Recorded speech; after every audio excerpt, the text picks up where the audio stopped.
It's a stormy Monday in Southwest Michigan, Northwest Indiana, and around the region, but that must also mean that it's the Monday Night Rewind because it is also storming. So that tells us that it's time, Buju, to get the show rolling. And so, again, presented by National Compact Touring Series, Federated Auto Parts, ELH Detailing, this is the Monday Night Rewind. And we're ready to go. Got the graphics all done. That was another thing. Nothing wanted to download, but we made it through. So again, I'm excited to have Motorhead Miller Mafia on. Bennie Miller, I call him the Mafia boss, but they do such an incredible job.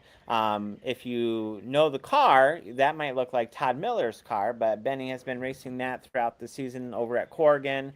Um, so again, that was fun to watch him race yesterday. I miss all my Springport people, so it's always great to connect with them. And then we have Dalton Irish, who just came off of a great finish at Slinger Speedway last Sunday. So not yesterday Sunday, but the Sunday before that. And so we are talking front wheel drive racing tonight. And so since we're live on National Compact Touring Series, that we can have all the front wheel discussion we want, right? That's right. Yeah. I'm probably the guy for it too, I guess. But I don't know. Maybe depends who you ask, I guess. But like you said, another stormy Monday here, as it always seems to be Yep. when we do the Monday Night Rewind. That's how we know that it's Monday, right? Is that it's storming, And so, again, I encourage everyone to give especially, storms are moving still down by you. We're Hmm. done here up in my part of Michigan. It's sunny now. You can't even tell that it stormed other than the rain droplets and all that. But Yeah. I know that part of Indiana is still getting hit. So definitely, share this out, give it a like, let people know that we're on. Benny Miller will join us at 7:05, and then at 7:40, Dalton will be coming on. So again, I'm this weekend. It was another three day weekend for me. So I'm I'm like Yeah. starting to wear down a little bit. But I have another 3 day weekend this coming weekend, and a 3 day weekend the next weekend after that. So this is the type of year that it just, or not time of year that it just Yeah. starts to kind of go crazy. We have all these big shows this week of Summer Sizzler, obviously at New Paris. Hmm. We have the Adam Van Avery Memorial over at Hmm. Galesburg. For the street stocks there, they'll have a big race up there. So again, it's just Yeah. that And then it time of doesn't year slow now. down the week after with Hot Shoe and Flagger Boy either. Yeah, So. yep. And I know you were there on Friday at Hmm. Kalamazoo when Jeff Gannis, after Yeah. he won the modified, he announced he's going to be down at Flagger Boy. So, Oh you yeah, I know, did. I forgot about that, but you're right. yeah, he announced on the and during the Victory Lane interview when Justin asked him, "Are you going to be back in a couple weeks to defend that?" And so I'm excited for that because it's one of those things that when you have drivers who race modifieds and they race street stocks or late models or whatever it may be, where they split themselves, it's like, okay, where are they going? Because that's a Hmm. lot of, it's not like NASCAR and Right. this race over here, that race over there, Yeah. where maybe you could try to do three in one day, right? Right.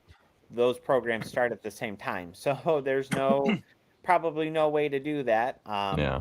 I mean, maybe there's a way to do that Yeah. with a private plane. I mean, you could Yeah. fly Kalamazoo to Goshen, maybe. You could get on an airplane in Kalamazoo and land at the Goshen airport and go around the corner. But I think he used to have a helicopter sponsor, if I if I remember oh, correctly. okay, That would be convenient to have for him right now, yeah, wouldn't it? didn't know that. So, but yeah, I could be remembering that wrong, but it's in my brain for some reason. so maybe there's a way that he could fly down and do both shows in the same day, but obviously everything would have to time up just right too. So, Yeah. so I was excited for that because Flagger Boy. I know you and I've talked about this. That's our favorite race of the season pretty much, and so I'm excited. This is my first Sizzler since 2023. In fact, I was playing up until our show, the 2023 Sizzler. Didn't quite get all the way through the late model because, again, Wi Fi was in and out. Nothing wanted to start on time or do anything on time. I'm like, well, we got almost all the way through, but definitely didn't get to Mark Shook working that top line yet. So I thought, well, I'll Yeah. pause it for now and we can come back to it as the week goes on. So, Yeah. um, but I know you announced at New Paris on Saturday and got to do that again. So, Hmm. Charlie Hanna, I know that was one of your highlights, but Yeah. he had an onboard camera, so everyone will get to it's down. They're all downloading now. They're supposed to Yeah. be done by now, but um, but you'll get to ride along with him and watch how he did all that from the top of the line. So, Yeah. I every time it looked like he was almost going to get it right, just Yeah. it didn't. It didn't seem to stick as much on the top. I mean, he had the Yeah. most luck of the day, but Mm-hmm. I noticed that at Corrigan yesterday too. A lot of single file the last 2 days. Not Yeah. I guess Monday is 3 days. So Right. Sunday, and Saturday, there was a lot of single file. So Mm-hmm. and and probably more than ever, I saw lots of people when drivers when they go into a corner, the smoke from the tires. I mean, that happened yesterday at Corrigan quite a Yeah. bit too. And I'm like, Yeah. haven't noticed that as much in the last couple weeks prior to that. So, Yeah. um, But but yeah, as far as Saturday at New Paris goes in the street stock feature, before we bring Benny on here real quick, shout out to Mike Garver too. I mean, he was out in front of that one yes, and yep, had to hold the chaos behind him. So I mean, I've hyped up Charlie quite a bit and he deserves it. But Mike Garver did end up winning that feature. I don't feel like he's gotten the shine for it as much as I gave to Charlie for putting on a show. So shout out Mike Garver also, and the rest of the field. I know Haley had problems, unfortunately, that probably kept her out of the yep, race for the lead.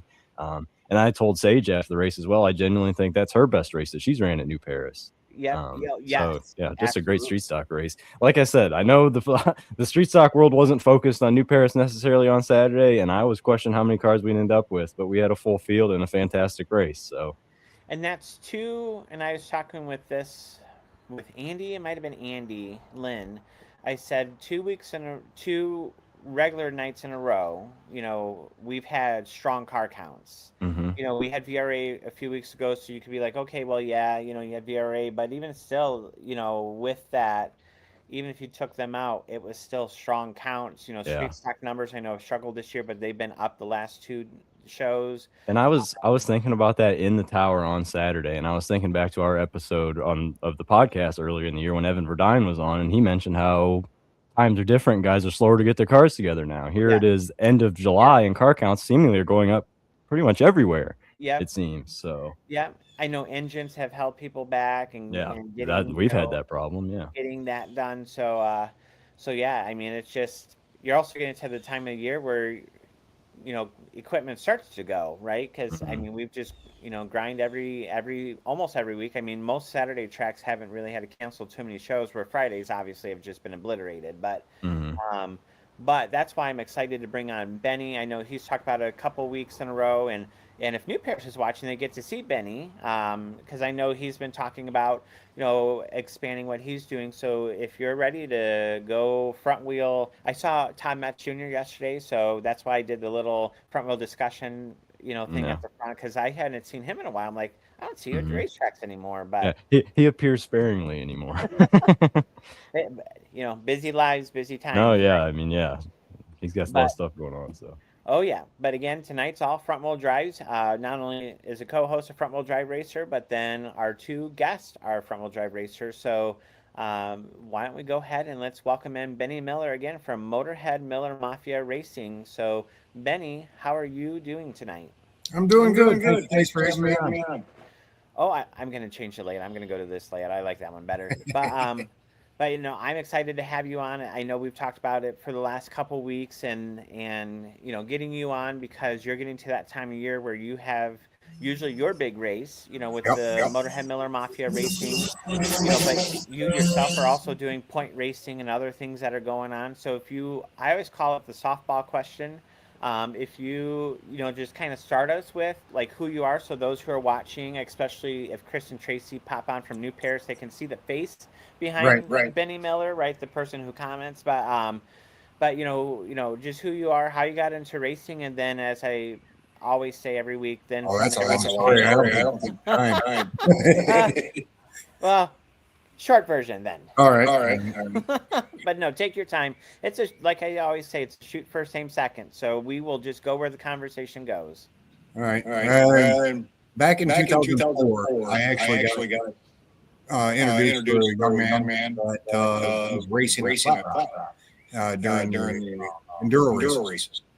Well, I tied in with him, got good friends, helped him build his car, started racing with him, and decided, you know what, he's having a lot of fun, we should try. So I started building my own car. And in the process, I hooked up with a couple other owner operators, drivers, whatnot, that ran Flat Rock Speedway. And they just kind of took me under their wing, and that's where I went from there. I ended up helping them out with figure 8 cars, late models, street stocks. Of course, I was on street stock, factory stock myself. And just had a lot. Every time I jump in a car here and there, and just have a great time. Got out of racing back in 2007, I think. And got into motocross. Yep. I started racing motocross. Took a second state for my first year in motocross. So kind of stepped back with that. I'm just too old for that crap anymore. And just started concentrating on my kids, my family, and home life. Well, then a couple people that I worked with actually found out who I was, what I had done, and this, that, and another, and asked me to build them cars. I wasn't at first, jumped back into it. All right, fine. And the one gentleman actually, he was back runner of the C, and all of a sudden he was front runner of the B. He asked me to build his daughter's car. And yeah, no problem. I'll do that. So I built his daughter's car. And I said, well, you know, should be a safety issue. So let me go out and shake down. First race of Springport. Opening night Springport. And that was in 21 or 22. And went out there and won the race. Feature. First time back in the car in 15 or 16 years. And right, here I did. Just stepped up and stepped out. And it's kind of downhill slide from here. So I'm trying to figure out. So I know Bougie, you said echo. Yeah. Jacob is saying echo, but I'm not hearing an echo. I wonder if it's just the stream in general. I mean, I don't know. Sorry, Benny. Yeah. A couple say echo, and I have. Yeah, I have it intermittently when Benny's talking, but. Yeah, I have all the mic settings. I have echo cancellation, reduce mic background noise, automatically adjust. So I don't know. I guess we'll figure it out. Well, but again, that's where, I think, when you can reflect on your career, Benny, and you look at everything that you've done and even motocross, I knew that a little bit, right? And but then it made me think of Scott Gates, when you mentioned that too, because he did that and was very much into that as well. That and all those things that you've done, how do you find yourself again loving front wheel drive racing? After doing street stocks and other things, like how do you find yourself loving that when a lot of times, especially as you move up and you do different things, that sometimes people kind of look down on that front wheel drive racing? To be honest with you, I've had more fun in the front wheel drive because it's more competitive, I believe. It's a lot easier on the cockpit, for sure. But I think it's a lot more competitive. It's a lot more door to door. And I don't care what track you go to, whether it's dirt, asphalt, way up north, way down south. It's door to door action. That's what I really like about it. Well, and I think, we're looking at Corrigan yesterday, right? They had a healthy count, of cars, and both, well, I guess you would count it all four features, produced really great action. It's too bad I was telling Drew Jack on the way home, because I called to let him know since he didn't make it yesterday. I said, the racing was great, Corrigan. It's a shame that so many people didn't go right and watch it, and I think that was what was frustrating with me, where from my perspective, right, where there's only so many ways that I can do like tight shots and all these different things, and the bleachers where I am, when to zoom out, it's like I got to get the flag standing there and all that. It's sometimes it's tough, but of course you got people online who also have to point out the crowd size, because that's a thing for a lot of people. But it's one of those that both, or all four features produce really great racing. Green flag to white flag to checkered flag, and there was not a repeat winner yesterday. You had 4 different feature winners across the 2As and the 2Bs. It made me wish that more tracks did the twin feature thing instead of That's something new that Jim Leisure's trying out this year. And to be honest with you, I kind of like it. Yeah. He's trying a lot of different new things this year. It can go both ways. But I think, excuse me, the weather didn't help. It was pretty warm and humid yesterday. I know quite a few of us in the pits were struggling with overheating issues and whatnot. But I mean, it's good race. Jim does try to put a good show on. Well, and I think again that's where I don't think that he gets the credit for that. For trying things in the Sunday Slugfest. Or a throwback. To something that they used to do, from what people have said. Back in the day. But those twin features are really. Again, I know Grundy County does them in Illinois. I know Berlin does them over at Berlin Raceway. They'll do twin features, but a lot of times others, hey, we've been doing it this way since the 70s. Heats and features, that's what we do, and that's the way we've done it, and that's the way it'll always be. And I think there's a, it's kind of like, well, I don't want to watch the same movie all the time, right? So when you get twin features, it's a little different, and so and each race produced different results. I mean, like I said, 4 different feature winners, and so again, kudos to everybody. The races were pretty clean too. I mean, I know sometimes that was if you look back at the beginning of the year, that was the hesitancy when Corrigan announced that they were doing twin features. Is almost universally people were kind of against it, and this will be done. This will ruin things. Pay out this, break down that, sandbagging this. All that kind of deal. That it's like, I don't know. Yesterday, 20. What was the final count? It was full A and full B. So like 28 front wheel drives or something like that. 28, 29. They split it down the middle, and great racing in both. So I believe yesterday I had my personal best finishing A's up there yesterday. Yeah. So Bushi, have you seen twin features before? Up there, I'm not quite sure which definition of twin features you mean. So. Instead, I mean, you have the twin 50s like at New Paris, but that's like where they split the field. Yeah, right. They so you get your A and your B. Right. Like let's say New Paris said we're going to do twin features, that we're going to do something different and change things up. We're going to do twin features on championship night. They take their 40 lap street stock race and do 20-second time. Or you could do like Corrigan had a race where it's like 5 laps less than the other, where like one race was 15 laps and the other one was 25 laps. So then it was 35 laps total, what you would have ran green white checkered, but we just split it. So okay.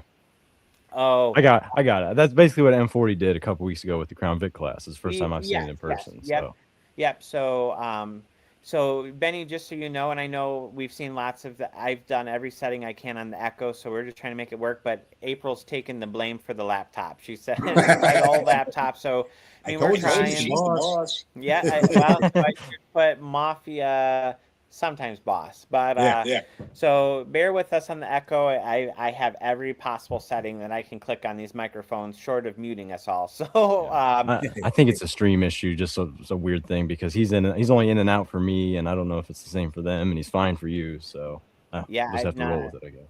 Yeah, Well, I know storm's still going. I mean, I just, like I said, my Wi-Fi has been acting up all day anyways, or all afternoon, I should say. So if I see cameras reset when I go upstairs one more time, I may just unplug them all and go one by one and download all the footage personally. And that will take way more time and I'll be way more frustrated with it rather than all uploading at the same time.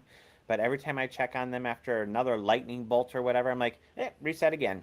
This is all, of course, it's when I have 4 features on there, not 1 feature, but 4 features. So I'm like, it's fine. These cameras are pushing my buttons, but it's not their fault. It's just storms. Can't control the storms, unfortunately. But Benny, if you want to talk a little bit about, and maybe I help summarize. So is there echo, Bougie, when I'm talking? Nope. Okay, okay, yeah, so we'll blame April since she's not on the stream. It's all April's fault. So Works for me. April showers bring Benny sound problems, but I haven't met April, but they said that, not me. Also super fun. I got a chance to see her yesterday when I was going and leaving in the parking lot. So it's always great to see everyone. Like I said, this is the thing, Bougie, when you get up to Corrigan and you get to connect with a lot of the Springport drivers. I mean, there's drivers there who some don't race at Springport. They'll get Bertrand and that kind of deal. But so many of them are Springport, and it just the feel, everything. Just feel like you're back at Springport. Yeah. You feel at home. It's kind of like, I don't know. In some ways, I almost feel like it's top row country up there. Because not a lot of it is. not a lot of people have covered that area. No, you're right. Absolutely. I don't know a lot about that area outside of what you've told me, Yep. basically, or what I've seen on your channel. So. Yep, and you got Connor Bass up there, and he's he helps at Corrigan and does that, and he'll be Michigan Cup and different things with Bass Bass Racing Productions, but but it's one of those things that I kind of get up there and it feels like, okay, now we're definitely in top row country. Down here it's a little saturated. You got a lot of people doing it, but you kind of go up in that circle. There's just not a lot, right? And so walking through the pits, getting to see everybody, it's always so nice, just to see and get hugs, because that's the thing, Benny, with Springport, right? Like, not being open is that a lot of people kind of split and went different directions for now. They did. Obviously, next year when Springport's back open, I think the floodgates will go in the opposite direction. But that's kind of, so let's kind of get into then this Motorhead Miller Mafia 1000, right? Sure. That we can kind of talk about that and kind of, since we're there and you had that idea to do it at Springport, but if I remember, it didn't quite work at Springport, so you ended up doing it at Corrigan, or did you do it? Yeah, that's what I thought, but that's where the idea was kind of started, was at Springport. So if you want to talk a little bit about, you've talked about your background, your racing, why you like front-wheel drive racing. Now let's talk about your focus on the little guys, because the A's are the A's. They're the big guys. They're the big dogs of front-wheel drive racing, right? They're the fastest. A lot of them are national compact racers and, whatever. But you get the B guys who are just fast enough to be fast, but maybe, on most nights not fast enough to be in that A. And then obviously your C feature guys who are definitely not, they're not going to go one-on-one with like Matthew Elsey Jr. So, just because it's not going to be a contest, right? And so, it's always like that A feature though that gets that higher payout. So you've come in out of your own funding with your own sponsors and everything. You go to these tracks and you set up, hey, we want to do the Motorhead Miller 1000 to win. B feature, sometimes you've done it for a C feature. So if you want to talk about like the seed of that, why you chose to do that for like the B guys and the C guys, and what you've learned in doing all that. Okay, so when I got back into racing, I went to the big shows. I never missed a show, and there's always the big money shows for, like you said, the A features here and there, whatever. But where was the little guy? He's back there helping make the show, but they're not getting the payout, not getting the recognition. And I always thought that was kind of a bad ordeal. So I thought about it long and hard. And my partner in crime, Kevin McShane, and I was talking about it one night. And he's like, yeah, I'll go in on that with you.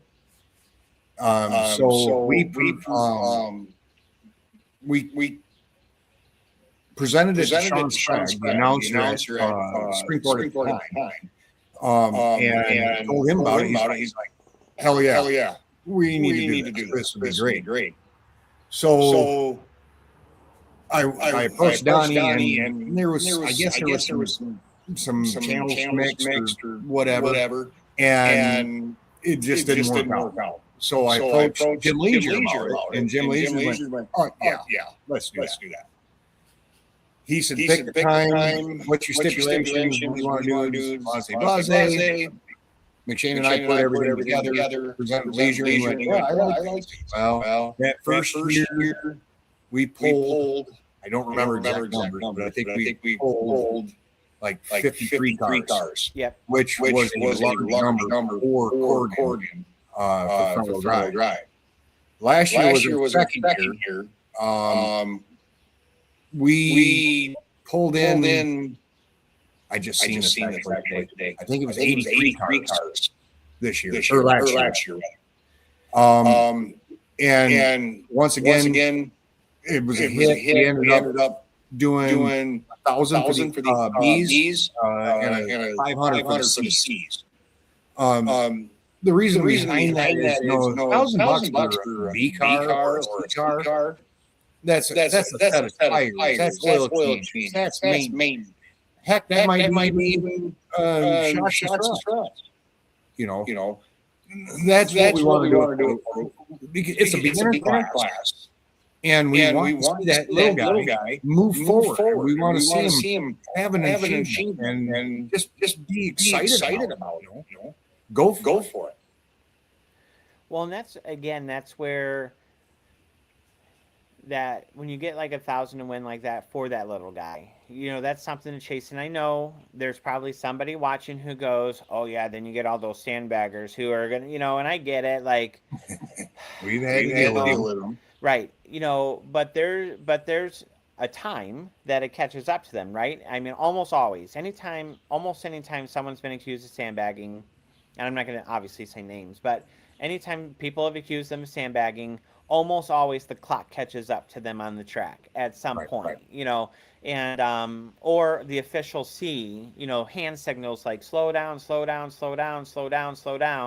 and I know Donnie called out people in the past for things like that, like, you don't think we're dumb, like, we know what you're doing, right?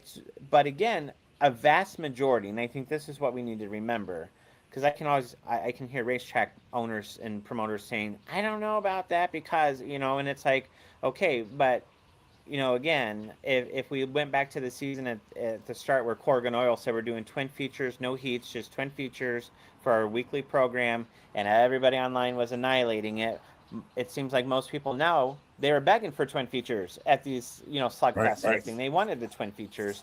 No one, I didn't hear anyone yesterday complain about no heat races because they got 2 features, and it's okay to do things different. We don't have to do it like it's 1960 all the time. We can actually venture out into 2026 and try new things, and it may not work the first time, and that's okay. Rough drafts are supposed to be crappy. You make them better as you go, so you guys have tweaked this over and over. You tried something, you saw what worked, you saw what didn't work, but again, you're recognizing those classes within the class, because the A's are going to get the nice payout usually if they race with Drew Jack and the National Compacts. They're getting 1,000 to win, right? They're getting those big things. But as you said, that the B guys and the C guys are sometimes the ones that, here's $60, thanks for coming today. And again, and I know, tracks might be going, well, how does this get funded? You're funding it, right? You're bringing the money. You're bringing on this 100% out of our pockets. Yep.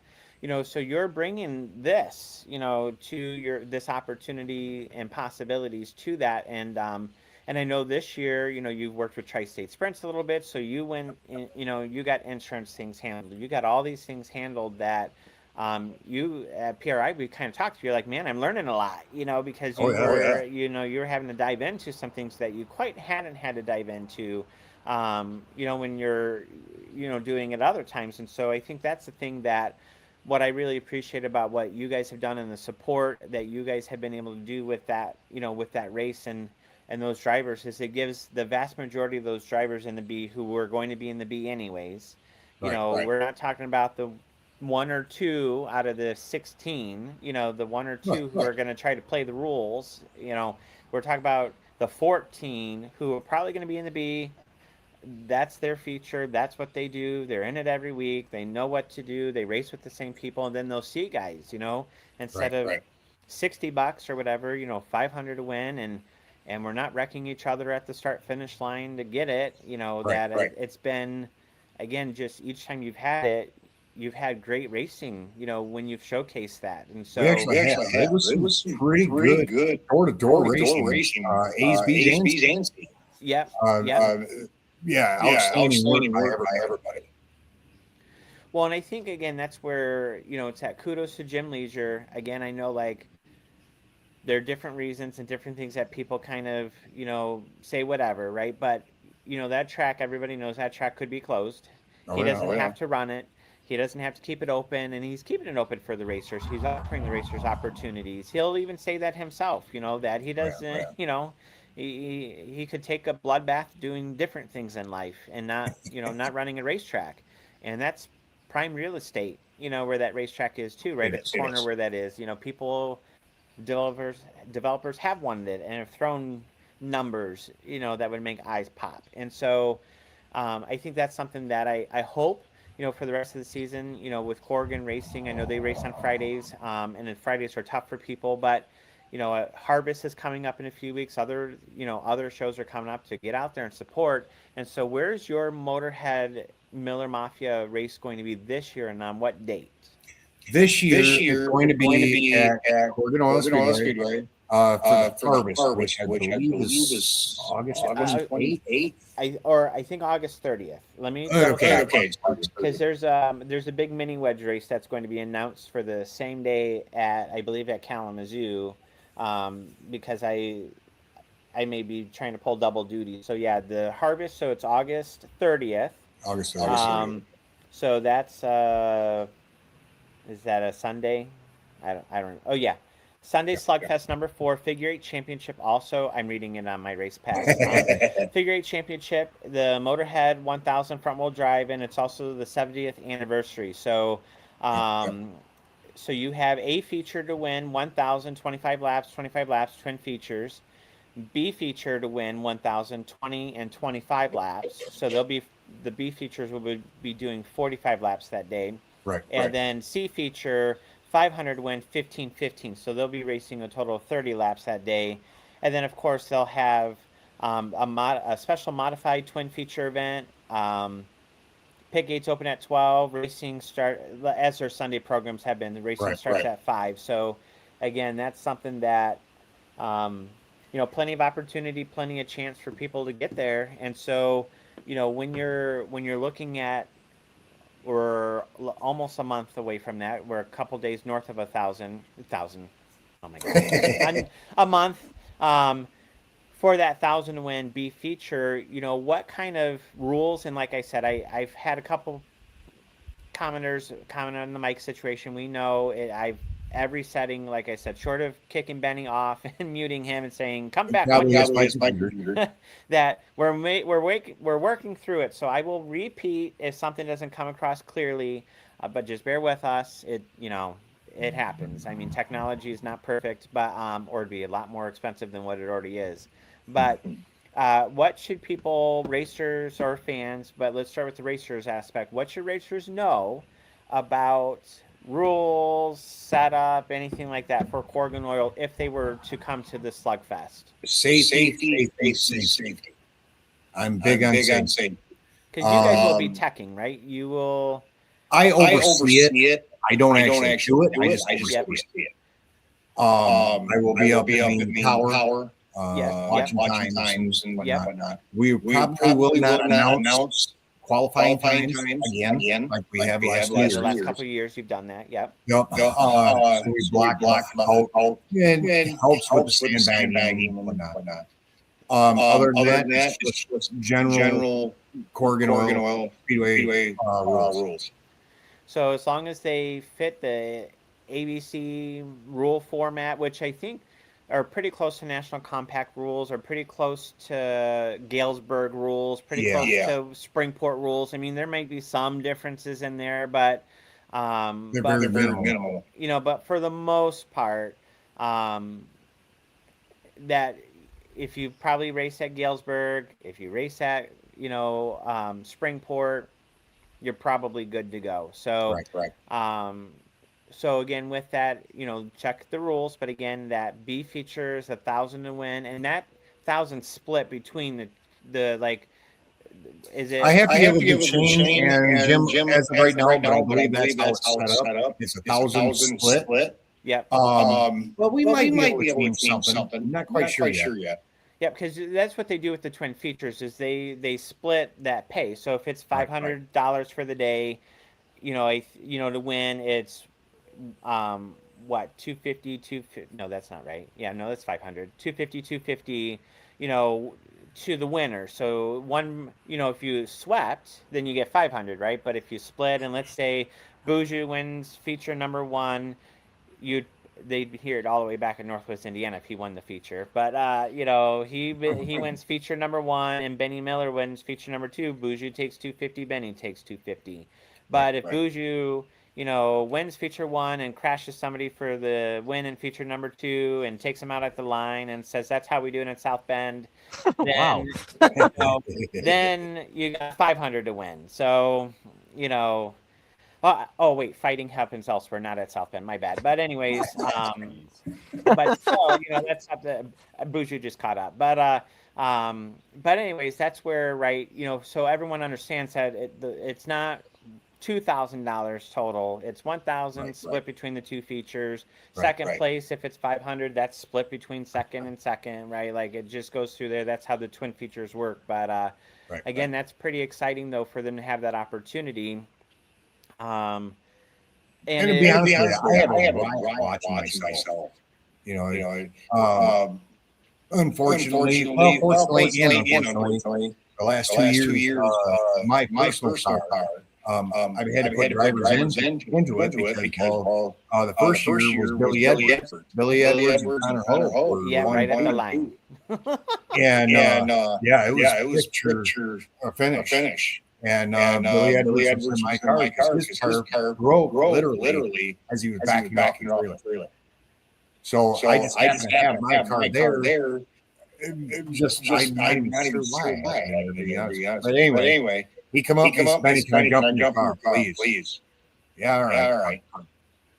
And Bennie and Connor had a picture-perfect finish. Yeah, it was great.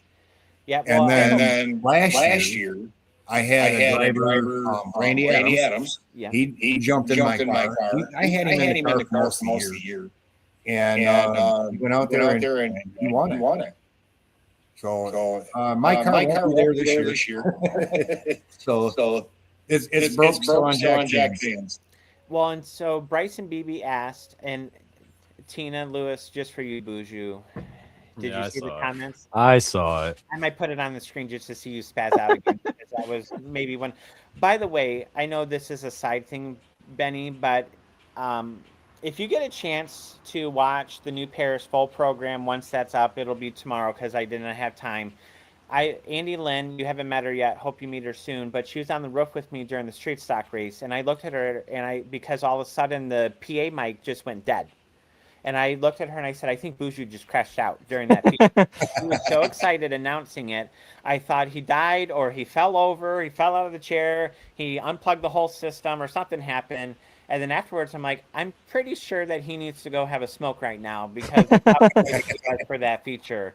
And then he made a Hornet B feature sound as exciting too. I mean, he does an incredible job on the mic, but there are a couple of times like someone needs to go down and do a pulse check on him. So, but then hearing him, so he didn't spaz out on Saturday. But if you talk about South Bend Speed, Motor Speedway turning into a dirt track, you will see Boujou turn bright red, almost like Chicago Bowl red. I'll start bouncing. Will go I know wild. that. It would almost be fun, but But that feeling's a sense of urgency. We gotta go. But going back to Bryson, I mean, they're all related, Tina and Bryson and all them, so it's all in the family right now. But Bryson had, so if he's raced at Spartan Corrigan, you know, in A points for most of the season, you're pretty much locked in today. You're not going to be in this B or C feature race. Is that correct? So the Harvest is not a points race. It's their end of the season. It's their Michigan Cup per se. Okay. But if I remember correctly, it's also 1,000 to win for the A side too. Yes, yeah. So I mean, it doesn't really, you know, like it was 1,000 to win A, 1,000 to win B. So in the grand scheme, you know, the money's the same, right? But obviously the competition will be, you know, different because on a harvest like that, you might get, you know, some of those national compacts that come out or whatever, and they're right. Some cars may not just be able to go run with those kind of guys, so they might be thinking like cut line, you know. But usually Corrigan has been taking what, like 14 to the A or something like that, 14. Yeah, you know, depending on the count. I mean, they try to split it down the middle for the most part. But and congratulations, Keith, on your win yesterday. But you know, that's something that, you know, you just, you know, depending on the count, right? You know, if 16 cars show up, you're probably all in an A. So congratulations, you know, but that's probably not going to happen because you can almost bet that there's going to be close to at least 30 front wheel drives. I mean, that even on these Sunday shows, Corrigan has had a super healthy dose of front wheel drive racers. They no short supply.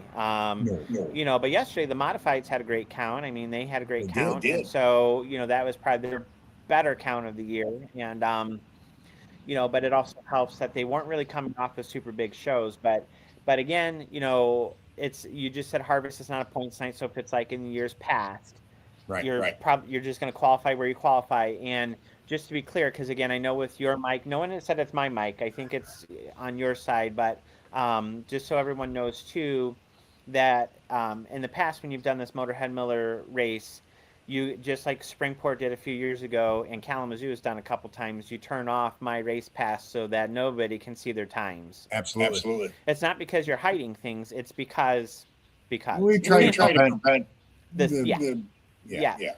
Have you seen success with that? I'm curious about that because it's not a concept that I've heard of before. So do you think it's worked out for you so far?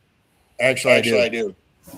We've caught a few drivers that I normally know what types of times they run. Not that I run with them. I've seen that out of no times. And I can see those times, but nobody else can. Right. You know, and you can tell that they're backing off a little sooner than much. Yeah, at Kalamazoo, pretty consistently. Sometimes that's you'll hear the front wheel drive racers going, well, they turned off times again, and that's because sometimes what happens, especially with this ABC format, this is where you got people who go ahead. They would do it to the Hornets sometimes at South Bend too, but that was because of the breakout time more so than sandbagging. Yeah. Right. But yeah, with the ABC format, the proponents of ABC format are they talk about how, for the most part, you're with your qualifying group. You're with people who you're timed with. You know, you're not you don't have a fast car that's stuck in a slow heat or all these other things. Like, you know, your A are usually your fast cars, and then tracks will also look at time. And so you're pretty much racing with what you can run. So if you can only run a C car because, hey, you're just trying to get to the track, you spent $200 on the car, you put a couple thousand in it just to make it safe and legal, you're just damn happy to be at the racetrack, and you're in the C feature putting around doing your thing, then, you know, you don't have to worry about all of a sudden Matthew Elsie Jr. or Gord or Bennie Miller, you know, zooming by you, you know, on the top side where you're like, oh, what? It's like a bumblebee coming around ready to sting or whatever, right? Then that's where you get the people who are against ABC and have all the reasons against ABC other than, well, I don't want to compete with those fast cars. You don't have to compete with the fast cars, you know, like you just got to look at the concept and see that it's worked at like literally every track that's doing it. That's why they're doing it. And but again, we got to do things like it's the 60s. But you know, that time, you know, you don't lose the championship because you went too fast. You know, you don't have these things that go against you, but those who are against it, that's what they say. Well, I don't have the money to race with those fast cars. You don't have to race with those fast cars. I'm like, That's the purpose of the Motorhead 1000. Yep. But that's where, like at New Paris, I've had the conversation with drivers. I'm like, you already run ABC. You just don't call it that. Right. Your 4 cylinders are your A, your Hornet A is your B, and your Hornet B is your C. It's already ABC. You just don't call it that. It's the same concept. But everybody worries about the letter next to the feature name. Right. I'm not a B feature car. Well, yeah, you actually are. Honestly, you are. Just accept it. It's okay. We'll move on. No. Yeah, I don't understand. I don't understand the issue with it. It's like you qualify into the race you're in. I don't like Yep. You're racing cars that in your. I don't. Yeah, it blows my mind. I can't even wrap my brain around it. And that is a concern, right? And that's why they turn the time off. That's the other thing against it. Well, you'll get those sandbaggers, and again, out of 16 cars in that group, maybe 2 of them try to purposely race into the B, right? And then they've also got a game to play. Then if they do that, you know what I mean? They're racing 2 races at the same time. Then I had to play that game with the breakout and Hornets. It's like you're running a whole different race at that point. So. Yeah, and that's where again that ABC allows you to travel around a little bit too. Instead of worrying about breaking out and having to move up a class or whatever, which is like what you've had to deal with, Buju, right? Where like, okay, I can't go faster than this, and no, yeah, I hit the blockade moving up. But I want to race at this track, so I got to be faster, right? Like it's one of those things. And again, I get why everyone does what they do. I'm just saying that there's more positives than negatives. At the end of the day, car counts with ABC are higher than those that separate their classes. I mean, that's just my race pass shows that. That I don't need numbers anywhere else. My imaginary numbers, I can just open my race pass and go ABC. 20 more cars, 30 more cars, 20 more cars, 20 more cars, 40 more cars if you're at Galesburg. Because they get like 70 of them, it seems. But it's one of those things that it really helps for those drivers, like, hey, I don't have to try to compete, and if you want to go faster, you don't have to try to go slower because your home track says, well, if you go too fast, you can't race here anymore. So, but again, that's where that 1000 comes in. That's exciting that you do that, and and so again, Harvest. I just want to repeat just because I know with the mic thing, August 30th. I apologize for that. Oh no. We've had it other times too, like when we had Melinda Russell on, there was like an echo. We've had, it's technology is technology. I mean, we just got to work through it. It's not perfect, but again, August 30th, Sunday, Slugfest number 4. That's also the Figure 8 Championships, and if you've not seen Figure 8 races at Corrigan Oil Speedway, do that. But they will have the Motorhead Miller 1000 to win, B feature 2. It's twin feature day, so they'll race 20 and 25 laps. And then the C feature will also be part of the Motorhead Miller. That's 15-15, and then the A is 1,000 to win. And just, again, with the twin features, that 1,000 to win is split between the 2 features. So take the payouts all the way down and split them between the 2. And, of course, rules are online to do that. But other than that, Benny, I know Dalton just joined on, so I know we're getting close to time here. But other than that, is there anything else that I'm missing, with Did you happen to notice something special there at Corrigan Figure 8 race last week? Yeah, I saw the Danger Ranger, but Derek Davis race, not Derek Davis, because Buju is his brother is Derek Davis, but spelled differently.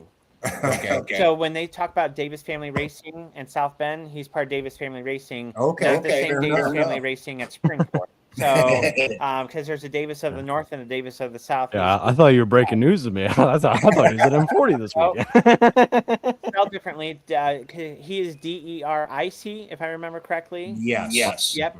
So not DEREK, but Davis is spelled like Davis. No spoiler. But hard to miss that one. But yeah, I saw the Danger Ranger. I even zoomed in on that because I tried to figure out. I'm like, I don't remember seeing it parked in the pit area, and of course I got there late, so I didn't walk all over the pit area to see everything. But I was focused on camera. He got there real late. Okay. When he was loading up, and actually fell off the trailer. Oh. So he had to manhandle it back on the trailer. Yeah, that's not good, but that's racing, baby. but But If you we haven't did had have at least one car fall off the trailer, you're not a racer. Amen. Yeah, and I was there long enough. I must have just missed. I must have been just busy somewhere else missing it because I didn't see that happen. But yeah, I saw the Danger Ranger, and I'm like, well, it looked like the Danger Ranger. But then when Chris Phoebe, when he said Derek Davis, I went, okay, and I kind of moved on. I'm like, well, it's not any, like I know Derek Davis, right? But it's like it's not who I thought it was, and so Right. I went, oh, okay. But it was fun to see that still going. I thought Scott still had his. It's been in an enduros and all that, so I know it's been beat up a little bit, and he did the send it jump with it, so it may actually be done. But Nope. Actually, he sold it not long ago. And it was last I knew, he was on his way to Texas. Oh wow, that'll be fun. Somebody down here in Texas was going to race it down there. All right. Well, again, I know, Benny, we went just a little bit over, but I know with mic issues, right? Like some of it was just me repeating what you're saying in case, and no, like I said, we work through the technology stuff. It's not perfect. It is what it is.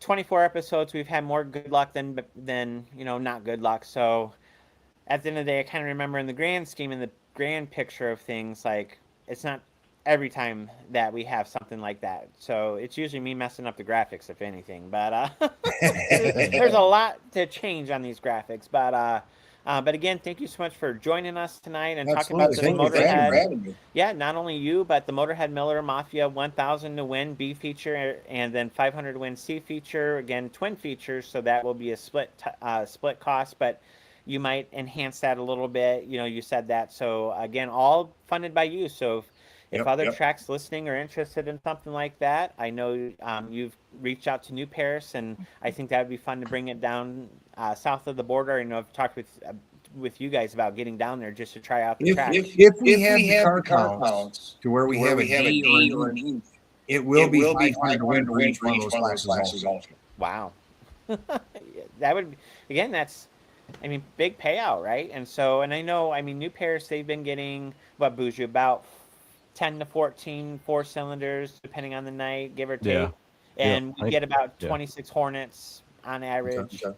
So that, right there, those 4-cylinders, just like National Compacts, would be racing, with the A group, any outlaw front wheel drives that come down. But just like almost everywhere in Michigan except M40. So, but it is what it is. Everybody has their own sandbox, right? But again, thank you so much for joining us tonight, Benny.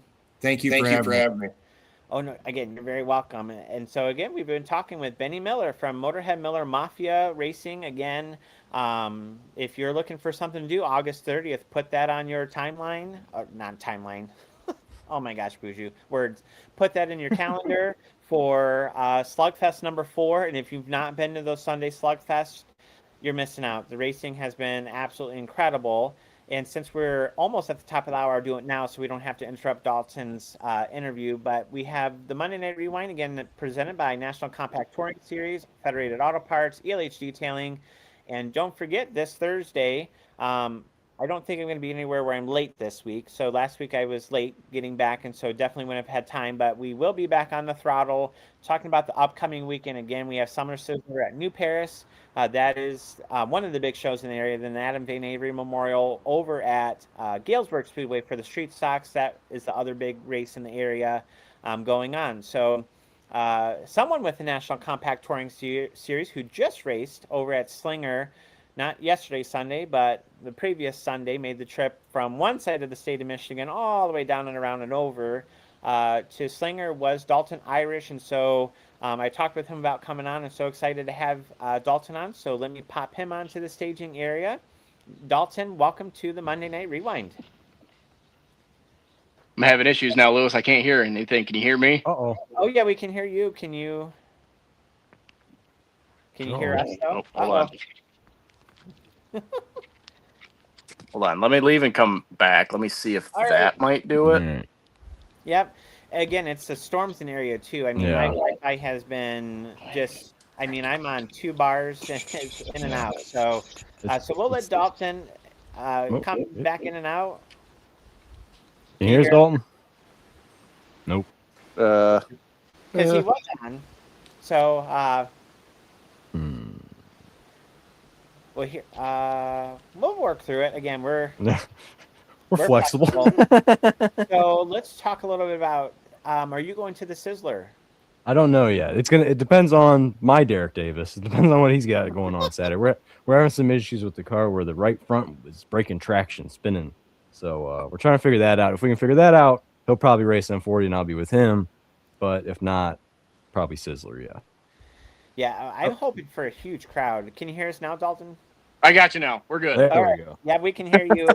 Sometimes, so here's what happened because I noticed you're on your cell phone only because of how the picture came in. That's why I went with this view.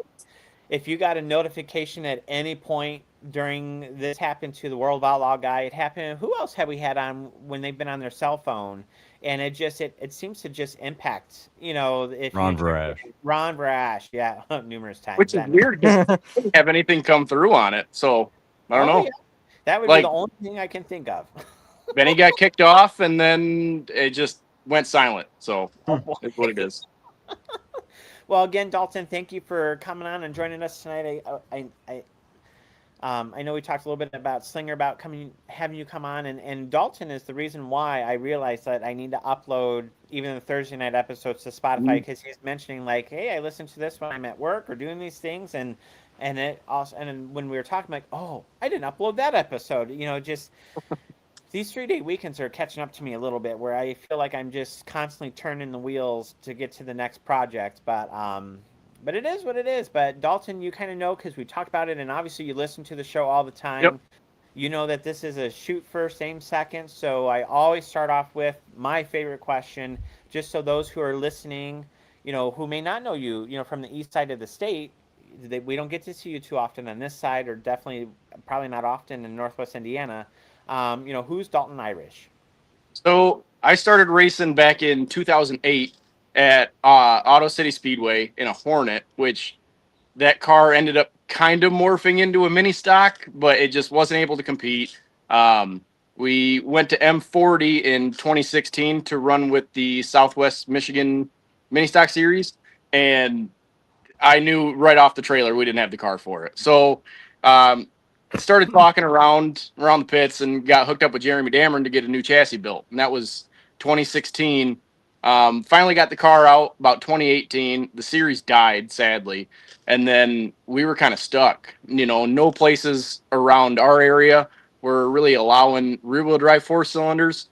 So we were driving to Angola, South Bend, New Paris every once in a while. So it was a lot of miles, and that was kind of where I saw you and, I liked what you were doing, so I was like, I got to follow this guy and see what's going on here. So it was always nice to have that between you and Dimmitt from South Bend, and it's kind of led me here. Mini stocks weren't really allowed with the National Compact Tour, and for me, it just made sense with the tracks around me allowing more front-wheel drives and not the rear-wheel drives to sell that car and build the front-wheel drive that I have now. Well, and that's where I remember Chris Highball used to talk about it all the time. It was like what, a 4-hour drive or something like that, a 3-hour drive, something like that at that point. South Bend pulling, and this was about 75, 80 mile an hour the whole way. It was about 3.5 hours. Yep. And so, because I remember that. I remember, him talking all the time about you coming down and racing and doing that. And so I know that's, like you said, that's where our paths started to cross a little bit. And then they've crossed, a lot more over the last couple of years. And obviously you have your Victory by Design chassis built car right behind you. And so what has it been like for you running then with the National Compact Touring Series after now you are traveling again in a way, right. But not weekly, perhaps, to go all the time. So, what has it been like? And we're on the National Compact page, right? So, we get to do some promoting there for Drew. See, I got my Mankind Cheap Pop in there. But so if you want to talk about, it's a little bit of a different travel. This is more of the series really works with me. So, a couple weeks ago we were up at Whittemore. Well, Whittemore's a little over an hour one way from me. I was probably the closest guy that ran there other than the locals that were there. We've hit Owasso. Birch Run's 3 miles from my house. So it was really hard to pass all these other racetracks, which the travel's different now because you're not driving 7 hours in one day just to go round trip. a lot of it's actually closer. So the travel's easier and the pay's good. So it kind of makes sense no matter what. So what's your favorite track then that you've gotten a chance to race? And are you, since you're on that side of Michigan, are you planning to make the trip down and around and over the corner into Canada for the race this Saturday? Or what are your plans? But so favorite track, I guess, to start there, and then if you're planning to go over to Canada, since literally Canada's like a neighbor to you. So Bougie's going to love this because South Bend's my favorite track. Oh, see there. 100%. Oh I yeah. got my first feature win there in 2019. It took 11 years to do it, but it finally happened. That is 100% my favorite track. I wish I could run there every week, and I wish it wasn't a 3.5 hour tow.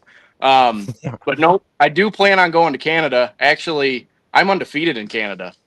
Oh yeah. Almost clutch. So back in 2019, they had a invitational up at Sawville Speedway, and it was on a Sunday. And I'm like, well, let's take the day off Monday and just see what happens. You know, the rules are kind of close. There was a couple things I had to add weight for, and ended up going over there. They didn't qualify. You ran 2 heat races. Your average finishing position from the heat races was like your qualifying spot.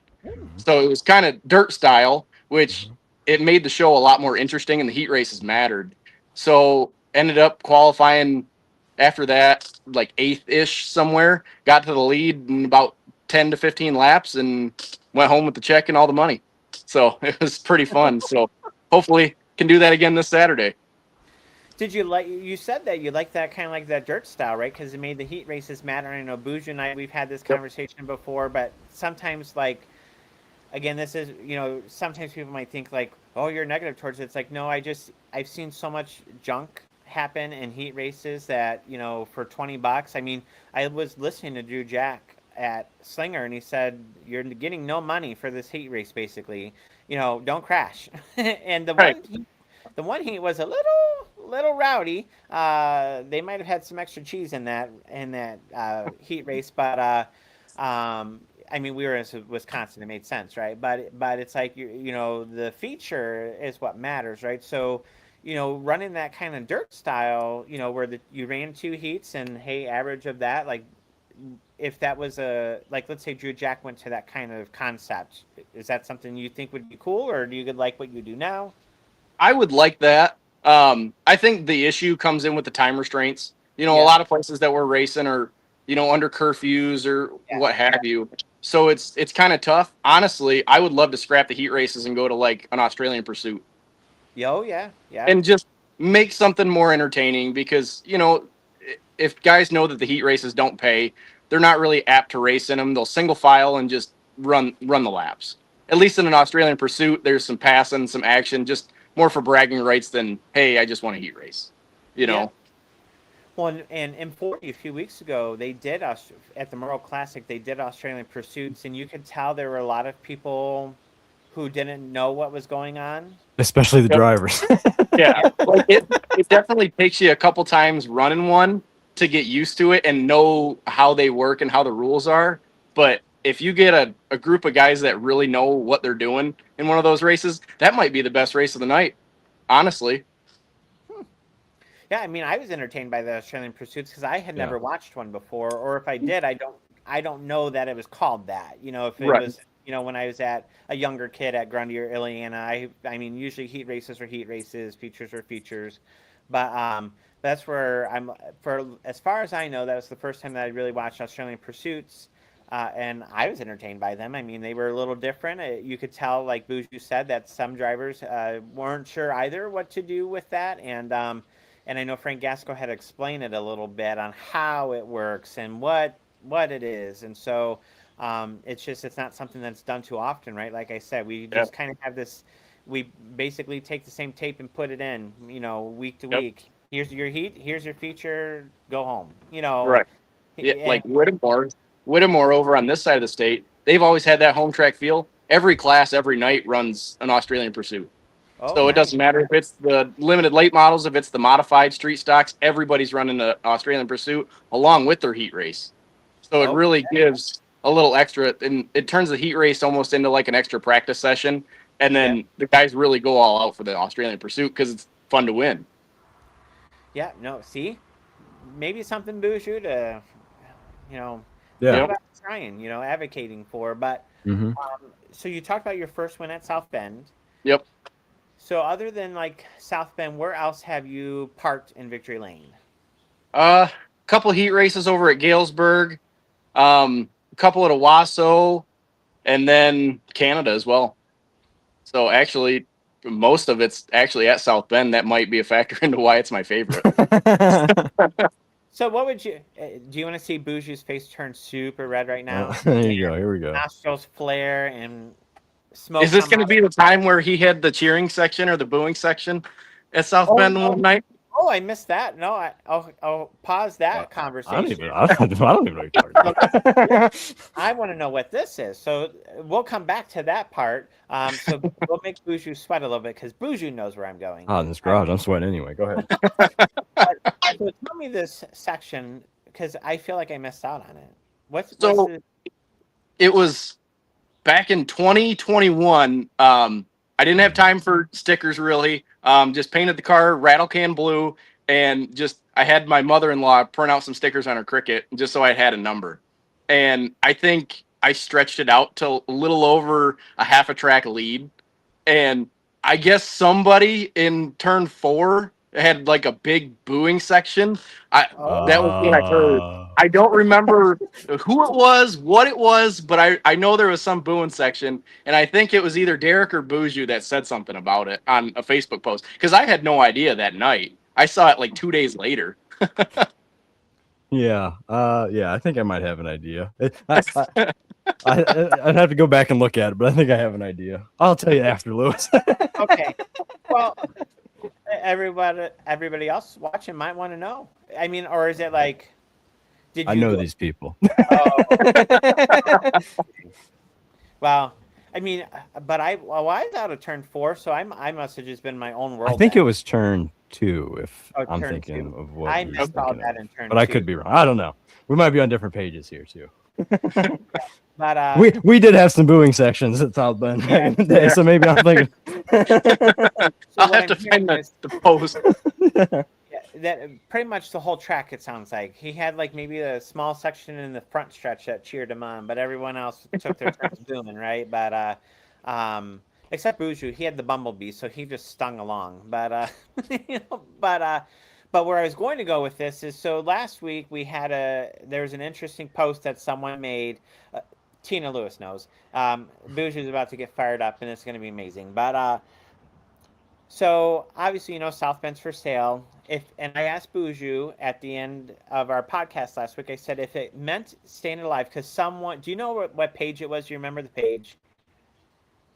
Nick Stremme shared the post. He's super popular, by the way, too. But he shared the post. I like Nick Stremme. Oh yeah, I am a big fan of Nick Stremme. So that's where he's a popular guy. Stremme's obviously have a legacy at South Bend. But he posted a picture where it was a dirt track. South Bend was a dirt track. So how would you feel if they put dirt on your favorite track? If they put dirt on it, I guess I'm building a dirt car. so see, honestly, that's what would end up happening with me too, Dalton. But I would still throw a fit about it. I think one of the things that I like the most about South Bend, it has the most character out of any track I've ever been on. You really have to know how to work the patches everywhere from concrete to asphalt, and I think that's what makes it so much fun. Yeah, because don't get too low out of 4, you're getting shut up to the wall. Exactly. Like you go to a lot of places like Birch Run here or even Owasso, they're really, really smooth. So when you go to somewhere with a lot of character like that, it's hard your first time, but once you can figure it out, it's a lot of fun. Same thing like with M40 with the dip going into 3. If it's your first laps there and nobody tells you about it, you're going for a ride. Don't hit the brakes over that bump. No. As soon as you get that bump, lay back in the throttle.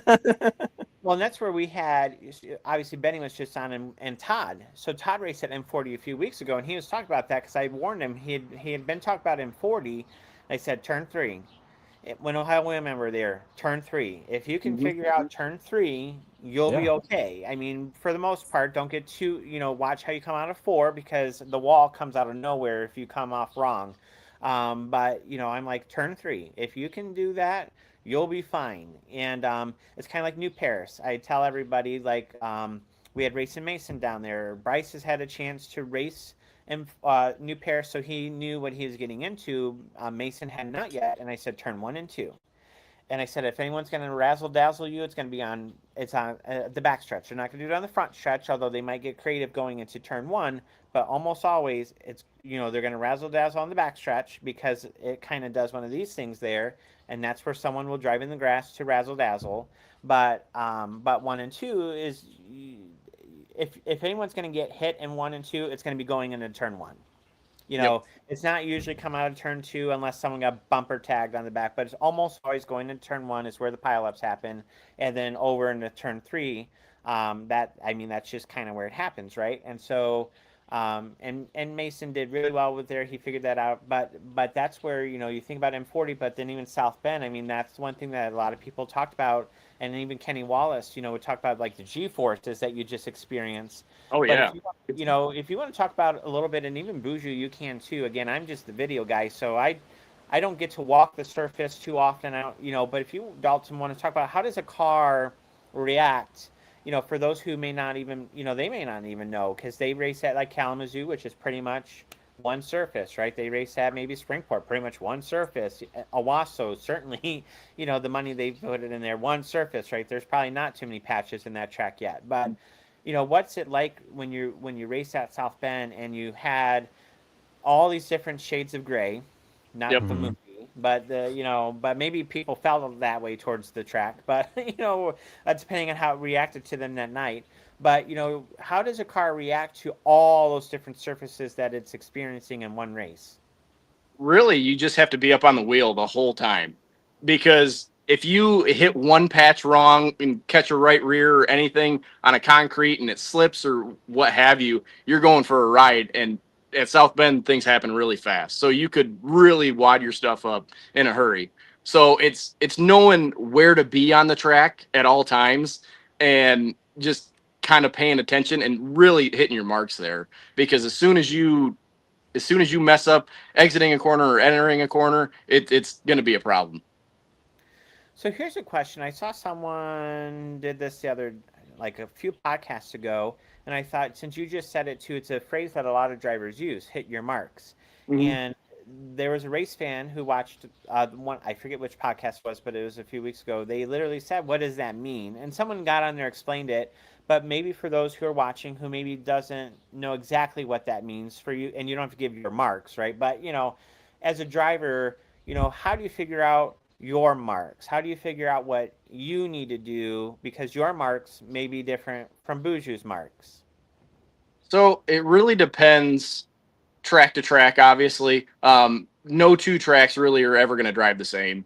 And then it comes down to cars. So like with the National Compact Touring Series, there's so many different types of cars that really none of them are the same. Even setup wise, from a Civic to a Civic or what have you, they're completely different. So you almost go out the first test session and just guess. That's the easiest thing to do. You guess and try to get behind somebody that's either been there before or that you trust to run a good line. And after that, it's just kind of searching. So like Slinger, it's a lot of searching around there just because it's so much different than whatever we run. Berlin's really goofy as well. So it's really just finding out where you're comfortable and then checking the stopwatch against it, because if you're comfortable, but the stopwatch is saying it ain't good enough, you might have to get uncomfortable and just deal with it, Yeah, because that's where I thought, well, we really haven't talked about like marks and what that means, and so I thought that would be, since you had said it, like, hey, that's the perfect time. I remember someone saying that like, what does that mean? For those who may not know, and you mentioned Slinger as part of your explanation. What I did a live there for National Compacts. I went around and I said, a lot of times, like when you watch it on TV, it's banked, but it just doesn't do the TV, the pictures, all that. They just do not do it justice, right? And so, what was it like even if you watch the onboard cameras, the onboard cameras can really tell. do it justice. So, what is it like racing at? Obviously South Bend, probably one of the higher bank tracks in the area, other than maybe Kalamazoo. M40's there too. M40's banked, but I get winded walking up at Kalamazoo at times. So I think Kalamazoo has just a little, because it's progressive, so it gets Yep. progressively bank bank gear as you go, where I'm like, okay, I'm at the top and I'm exhausted now. But that's usually when I'm carrying all my camera bags and everything. If I'm just walking by myself, I'm fine. But when I'm carrying all my stuff up, it gets exhausting there for a moment. But what was it like racing at Slinger? Because there's just really, unless you've gone down to Bristol or something, there's just really nothing in this area that comes as close to Slinger. So what was that like? I don't really think there's anything close. I mean, I've seen videos of it. Now I've been there 2 years in a row, and the way you have to drive the car into the corner and just trust that it's going to hold and stay there, because there's so much banking that if you ease it into the corner like you would a turn one at New Paris or anything like that, you're not going to be where you need to be. You really have to trust that the car is going to hold, the right sides are going to stick, and you can just keep driving out of it. You're sitting there, you're flat, and you really feel that 35 degrees of banking or whatever it is. I mean, it throws you because it's such a violent transition from the front stretch. The back stretch, honestly, might be scarier because you're going up a hill out of turn 2 and then down into turn 3. So you're really on edge, and you want to drag the brake and just back the corner up as much as you can, but you really have to attack it. Again, just watching it, and I walked it, right? I hadn't walked it before, and even doing the live, I stood on the bottom of the apron. I'm like, my phone is straight, and I'm looking straight into concrete, like, and I had to do this to look up. Like, I tried to show it as best as possible, but again, Slinger, you just have to go. It's kind of one of those, you just have to go and experience it and see it. And, so what kind of notes, so again, someone like you who's had to travel a lot, who maybe doesn't have like a home track at one point, right? You don't have a home track all the time where you're like, hey, I'm going to Birch Run every single Friday night. I know what I need to do. I know what this needs to look like. So for your program, how is it best that you keep your notes on all these tracks? How do you adjust your notes from, year to year or time to time? Or are there times that you went from a mini stock to now the Outlaw front wheel drive, where there are notes that you basically ripped up and said, well, these are now garbage? So like, how do you as a traveling driver manage that? So notes wise, from the mini stock to the front wheel drive, they're completely different.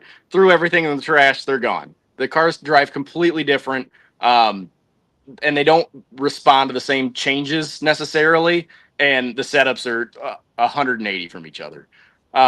Going track to track, it's really good to have a good baseline and know kind of how much to adjust at a certain point in time. I mean, like Slinger, there's going to be a lot of corner loads, and it's a very high-speed place with all the banking and everything. So you'll want to raise the car up, because as soon as you start bottoming out the car, it turns into a bad day. So you kind of go up from your baseline there, and you guess and throw something at it and go out for first practice and just see what it does. Most of the time, a lot of the tracks, gearing's honestly the biggest thing. Setup-wise, if you have a good baseline, you can be pretty close everywhere between, Birch Run, Owasso. I don't really have to change much, except for gear. And that's just trial and error. And hopefully, someone that's been to one of these places before. Like Canada, it's a 3rd mile, which is kind of a weird size. So I'm going to guess and throw something at it and see what happens. Wow. Crossing borders on a prayer. Yeah, basically. That sense, I'm like, man, can you even fit a lawnmower on that? But yeah, I mean, though that I've not seen a 3rd track before. I'm gonna have to look that up. Well, the closest thing is probably the small track at Birch Run, because they have 2 tracks there. Right. Same with Auto City. So their 3rd mile it's as flat as Mottville was. It's about parking lot flat. So it might drive a little bit different than Flamborough. Yeah. See kind of how much banking there is when we get there. So I'm kind of judging off of that and what gear I would run there, and hopefully it's enough or not too much. Well, that's for someone yesterday who won at Corrigan. Was it at Corrigan, or was it New Paris? I can't remember. One of the tracks this weekend, a driver was talking about how they just had a little too much. Mm-hmm. It was Mike Garver in Street Stock Feature. Yeah. Just a little too much. Yep. And I'm like, I know I heard somebody say it. And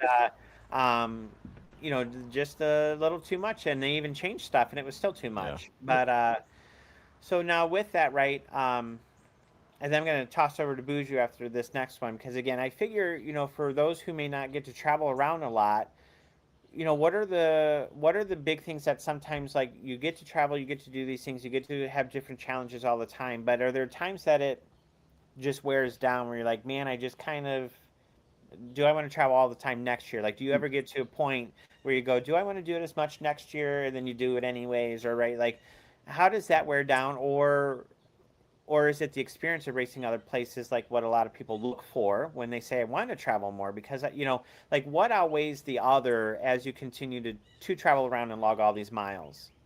So the way I look at it is, with Drew's schedule, he does a good job putting it together and keeping it to where it's not, like a big late model series where we're going somewhere different every single week. I think that would be a bigger drag. I think racing the 10 to 12 times, obviously you're going to get a couple rainouts or what have you, but racing that 10 to 12 times really makes it palatable. And like I tell guys, I say, depending on the distance, you're going to go spend money in tires. You're going to spend money in fuel. You're going to spend the same money in pit passes. What's driving, what's an extra $50 in your tank if the start money is going to offset that cost? Why not go try somewhere new when, if you're going to run wherever for 100 to start, but you can run the tour for 150, well, you got your $50 in gas money back. So what's the difference? That's the way I look at it, and that's the way I can palette it. It also helps that a lot of the tracks are relatively close to me. I mean, I think Slinger would be the furthest pole so far, and then Plymouth right behind it. Canada's just 240 miles, which not just, but it's still not terrible. It's not 500 to Slinger. Right, So right. I know Slinger for me was, I'm closer to. I was telling, because Sabrina Beebe went with me, and we were talking, and there were moments and times that we were still in Wisconsin. I said, this is like me driving from Springport, Yeah. or this is like me driving from Battle Creek. Like, as we're going, I'm like, I'm closer to Chicago than I am Corgan Oil Speedway. Right. I'm closer to Slinger than I am Auto City and Birch Run, Speedway. Like, I can go to Wisconsin a lot faster and quicker than I can get across the state where I am. You're right. So that's where, it's a little different for everybody, right? It depends on where you are. But I know Bouger's kind of been quiet, so I did ask the dirt question, so I already did. You already opened that can of worms. Yeah, you got your shot in. Act like I was hoping you would just for the fun of it for me. So I'm like, no, it's not as fun anymore. I'm gonna have to wait a few weeks on it for it to be fun again. But anyways, so Buju, I know you have questions. So, and especially being a front wheel drive racer, who has a chance to race in the class, what kind of questions do you have? So, Dalton, you were a mini stock racer, and I never realized that you were hauling that far to South Bend. That's insane. Yeah. Our shop is literally 7 minutes from South Bend, and you were hauling 7 hours in a day.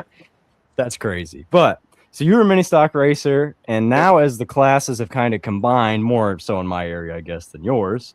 But as the classes have combined down here, you went the front wheel drive route from the mini stock route. So now that the classes are combined, what are your thoughts on the two racing together? Because I feel like we're running two different races out there as front wheel drives versus rear wheel drives, but I'm in a bit different of a front wheel drive situation than you are at the same time. So I'm curious your thoughts on it. I have a completely different opinion than you. I wish they would have combined them a long time ago. I think the racing it puts on, it really opened my eyes back in 2019 when I went to Canada, because there is a crazy mix over there. I mean, you have mini stocks, you have Cavaliers, Hondas. I mean, it's everything. And the way we raced clean, I think in our area between here and Northwest Indiana and everything, I think it's more or less a stigma just because it took so much longer for the front wheel drives to catch up to where the minis were. Yeah. And I'm not even necessarily talking about Right. the time split or anything. I just think with a front wheel drive versus a rear wheel drive, I feel like we're driving different. That's what I was saying, but I didn't mean to cut you off there. No, you're good. They do drive differently, but yeah, I think it's just, it adds an extra element. Fair. It makes it a good race. Yeah. I feel like, I mean, we all saw that Plymouth show. That was a fantastic race. It was absolutely, yeah. So, I mean, I think they can run together pretty well. Obviously, it's respect no matter where you go plays a big part into it. And I think if everybody races respectfully, it can be a good, clean race. Fair enough. So you've raced a lot of tracks so far. You said South Bend is your favorite, which I appreciate quite a bit. But what are some still left on the list? What are some you still have circled that you haven't got to yet? Want to go to Winchester, and then Newport Speedway down in Tennessee. Yeah, That place looks like a riot. Mhm. I really want to go there. I've hit almost every track in the northern or the lower peninsula of Michigan. After the race at Flat Rock, I'll have hit all of them that are still functional. So that's pretty pretty impressive, man. Yeah, it's pretty cool to say. So really, I mean, there's not a whole lot of places that I would want to check off, I guess. Mhm. Mahoning Valley looks pretty cool as well. That'd be a tough pull over there. I mean, Yeah, 10 sure. hours to Pennsylvania. So Yeah. it kind of, things turn into more of a pipe dream just because of distance Right. than anything. So Yeah. just locally, I've kind of hit Mhm. what I wanted to hit. Did you ever run Rockford while it was still open?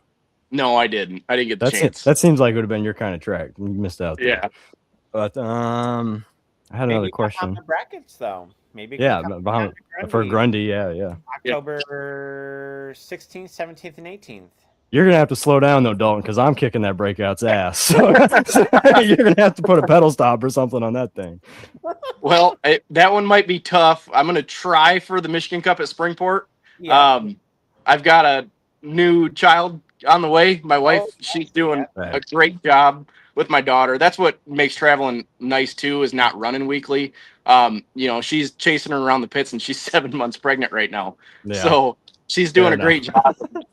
It's nice having her around to, have my daughter there, and she can share the memories with everybody. But then she needs a Wrangler too. So Grundy might be a little tough just because it's a long trip, and having a month-old baby might be tough. But definitely, maybe next year it'll definitely be in the thoughts. Oh, I'm excited. I got the same flyer that like a lot of like Bougie and others. Brian sent that to me, and I went, "Ooh, that's my birthday week." I love Grundy. I grew up as a kid going there. Once we moved away from Chicago and everything, that was our track every Friday night. So I'm like, it's time to go back. I don't know what my role would look like. And that kind of deal, but just to go and be there. Have you ever been to Grundy at all? Never. It's well worth the trip when you get a chance to go do it. It's a really fun racetrack. Yeah. And it's changed so much since the 90s when I was there. That's what I'm excited for, is to see how much the area has changed. Because I mean, I just living where I live, 5 years, how much change has happened. It's like the early 90s to get down that way. But other than that, sorry, Boucher, that's where I was just thinking. No, you're good. A cheap plug, Mankind. Our Mick Foley moment of the Monday, cheap plug time. Bahama brackets. But go ahead. So that race at Plymouth, it was a packed house, and we don't always get packed houses at short tracks anymore. As someone who is traveling around and is experiencing these different tracks and seeing these different shows, and you mentioned Australian Pursuits and trying different stuff earlier, from your perspective, what do we need to do to start getting fans back in the stands again? I mean, you seem like an affable guy. You can have a conversation. I lost my train of thought here, and I just lost my headphones. Hold on. Oh, no, I'm struggling. But I mean, yeah. In your opinion, something has to change. And what if something were to change and you were to be the one to make that change? What might that be, or what might those be? The easy answer that a lot of people give, I feel like, is throw money at it. I really stumbled through that one. My apologies. No, it's all right. A lot of people, I feel like, hey, we need more cars. We need to pay more money and just get more cars. That's not necessarily the answer. I feel like a lot of downtime is what kills. When you have a family of four and, a couple guys, a family, 35 years old with two kids that are under 10, it's tough to keep them awake. And you got to have those people there to pay the bills. Those are the people, Springport a long time ago, they were doing 21 and under were free because they know they're going to eat their admission price.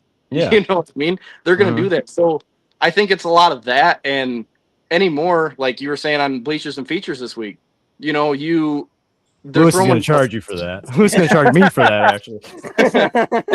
Well, no, you were saying that, hey, they just throw up a post on Facebook and that's it. Yes. Like now here at Birch Run, the local car dealer, he owns the track. And I mean, why aren't we having the local car dealers sponsor a pace car? No disrespect to Lewis or anything, but have them come in, have them, hey, get an oil change. Well, you're getting a family 4-pack of tickets, and have kind of deals worked out to where when you're blasting stuff on Facebook, you're only getting the racing people that see your stuff all the time. You need to branch out and really show effort to the people that you're not getting on a weekly basis, that they might come for your NODs or whatever else. But like Flat Rock down here by south of Detroit, they'd put their school bus figure eights with their Outlaw Super Late models every week.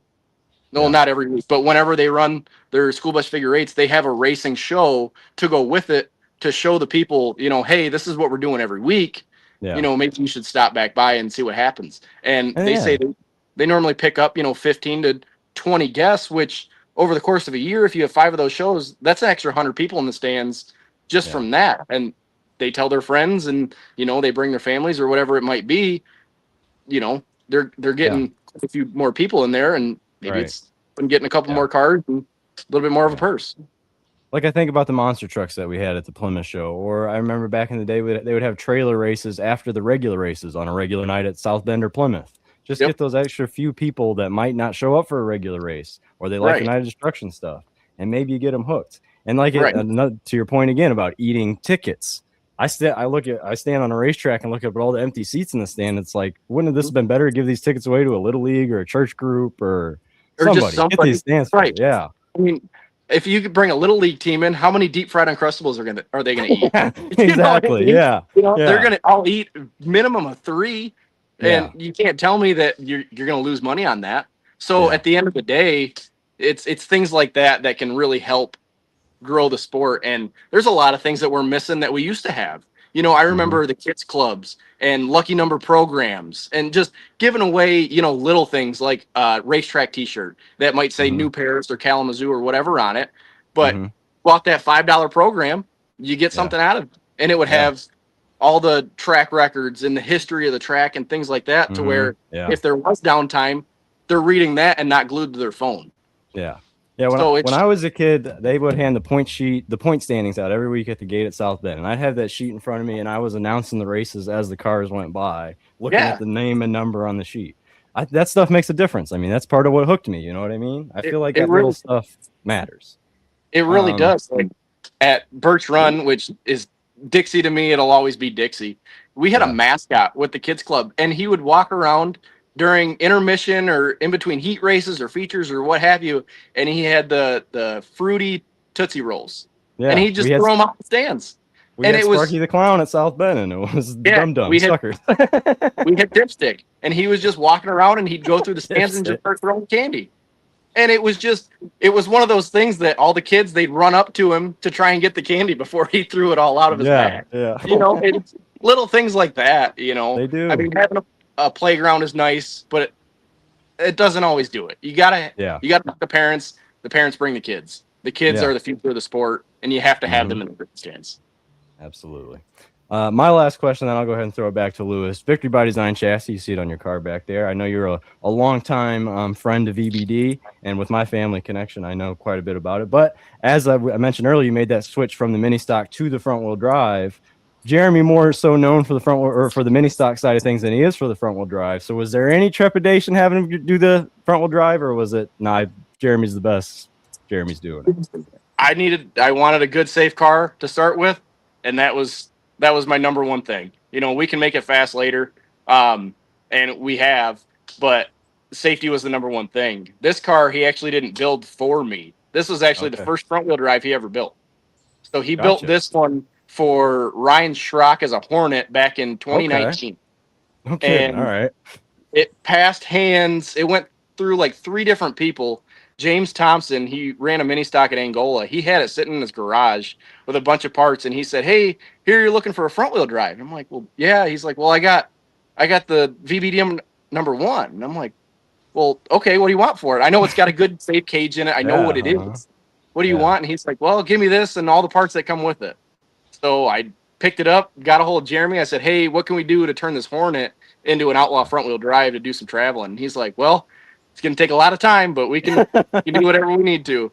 So dropped it off a couple months later and started cutting and got it out for the last season. So a lot of work, a lot of time that went into it, a lot of trial and error, but I think it's in a pretty good spot now. Yeah. I just think Jeremy's the best compact car builder maybe in the country. So I want to give him a shout out before I throw it back to Lewis. I would second that 100%. He's the best.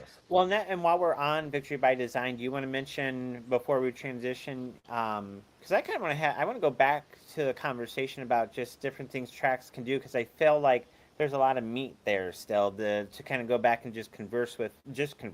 But while we were on Victory by Design, do you want to shout out your sponsors while we're at this time? Like who helps you, or if people are looking for ways to sponsor a car, because it's always a chance to, like, you never know, someone might be listening and go, I'd like to help you out. I've watched you race, or I've watched you race for this long. So who are those that not only help you get to the track, but who help, on the car themselves? Because I know we see a couple of your logos. Mm-hmm.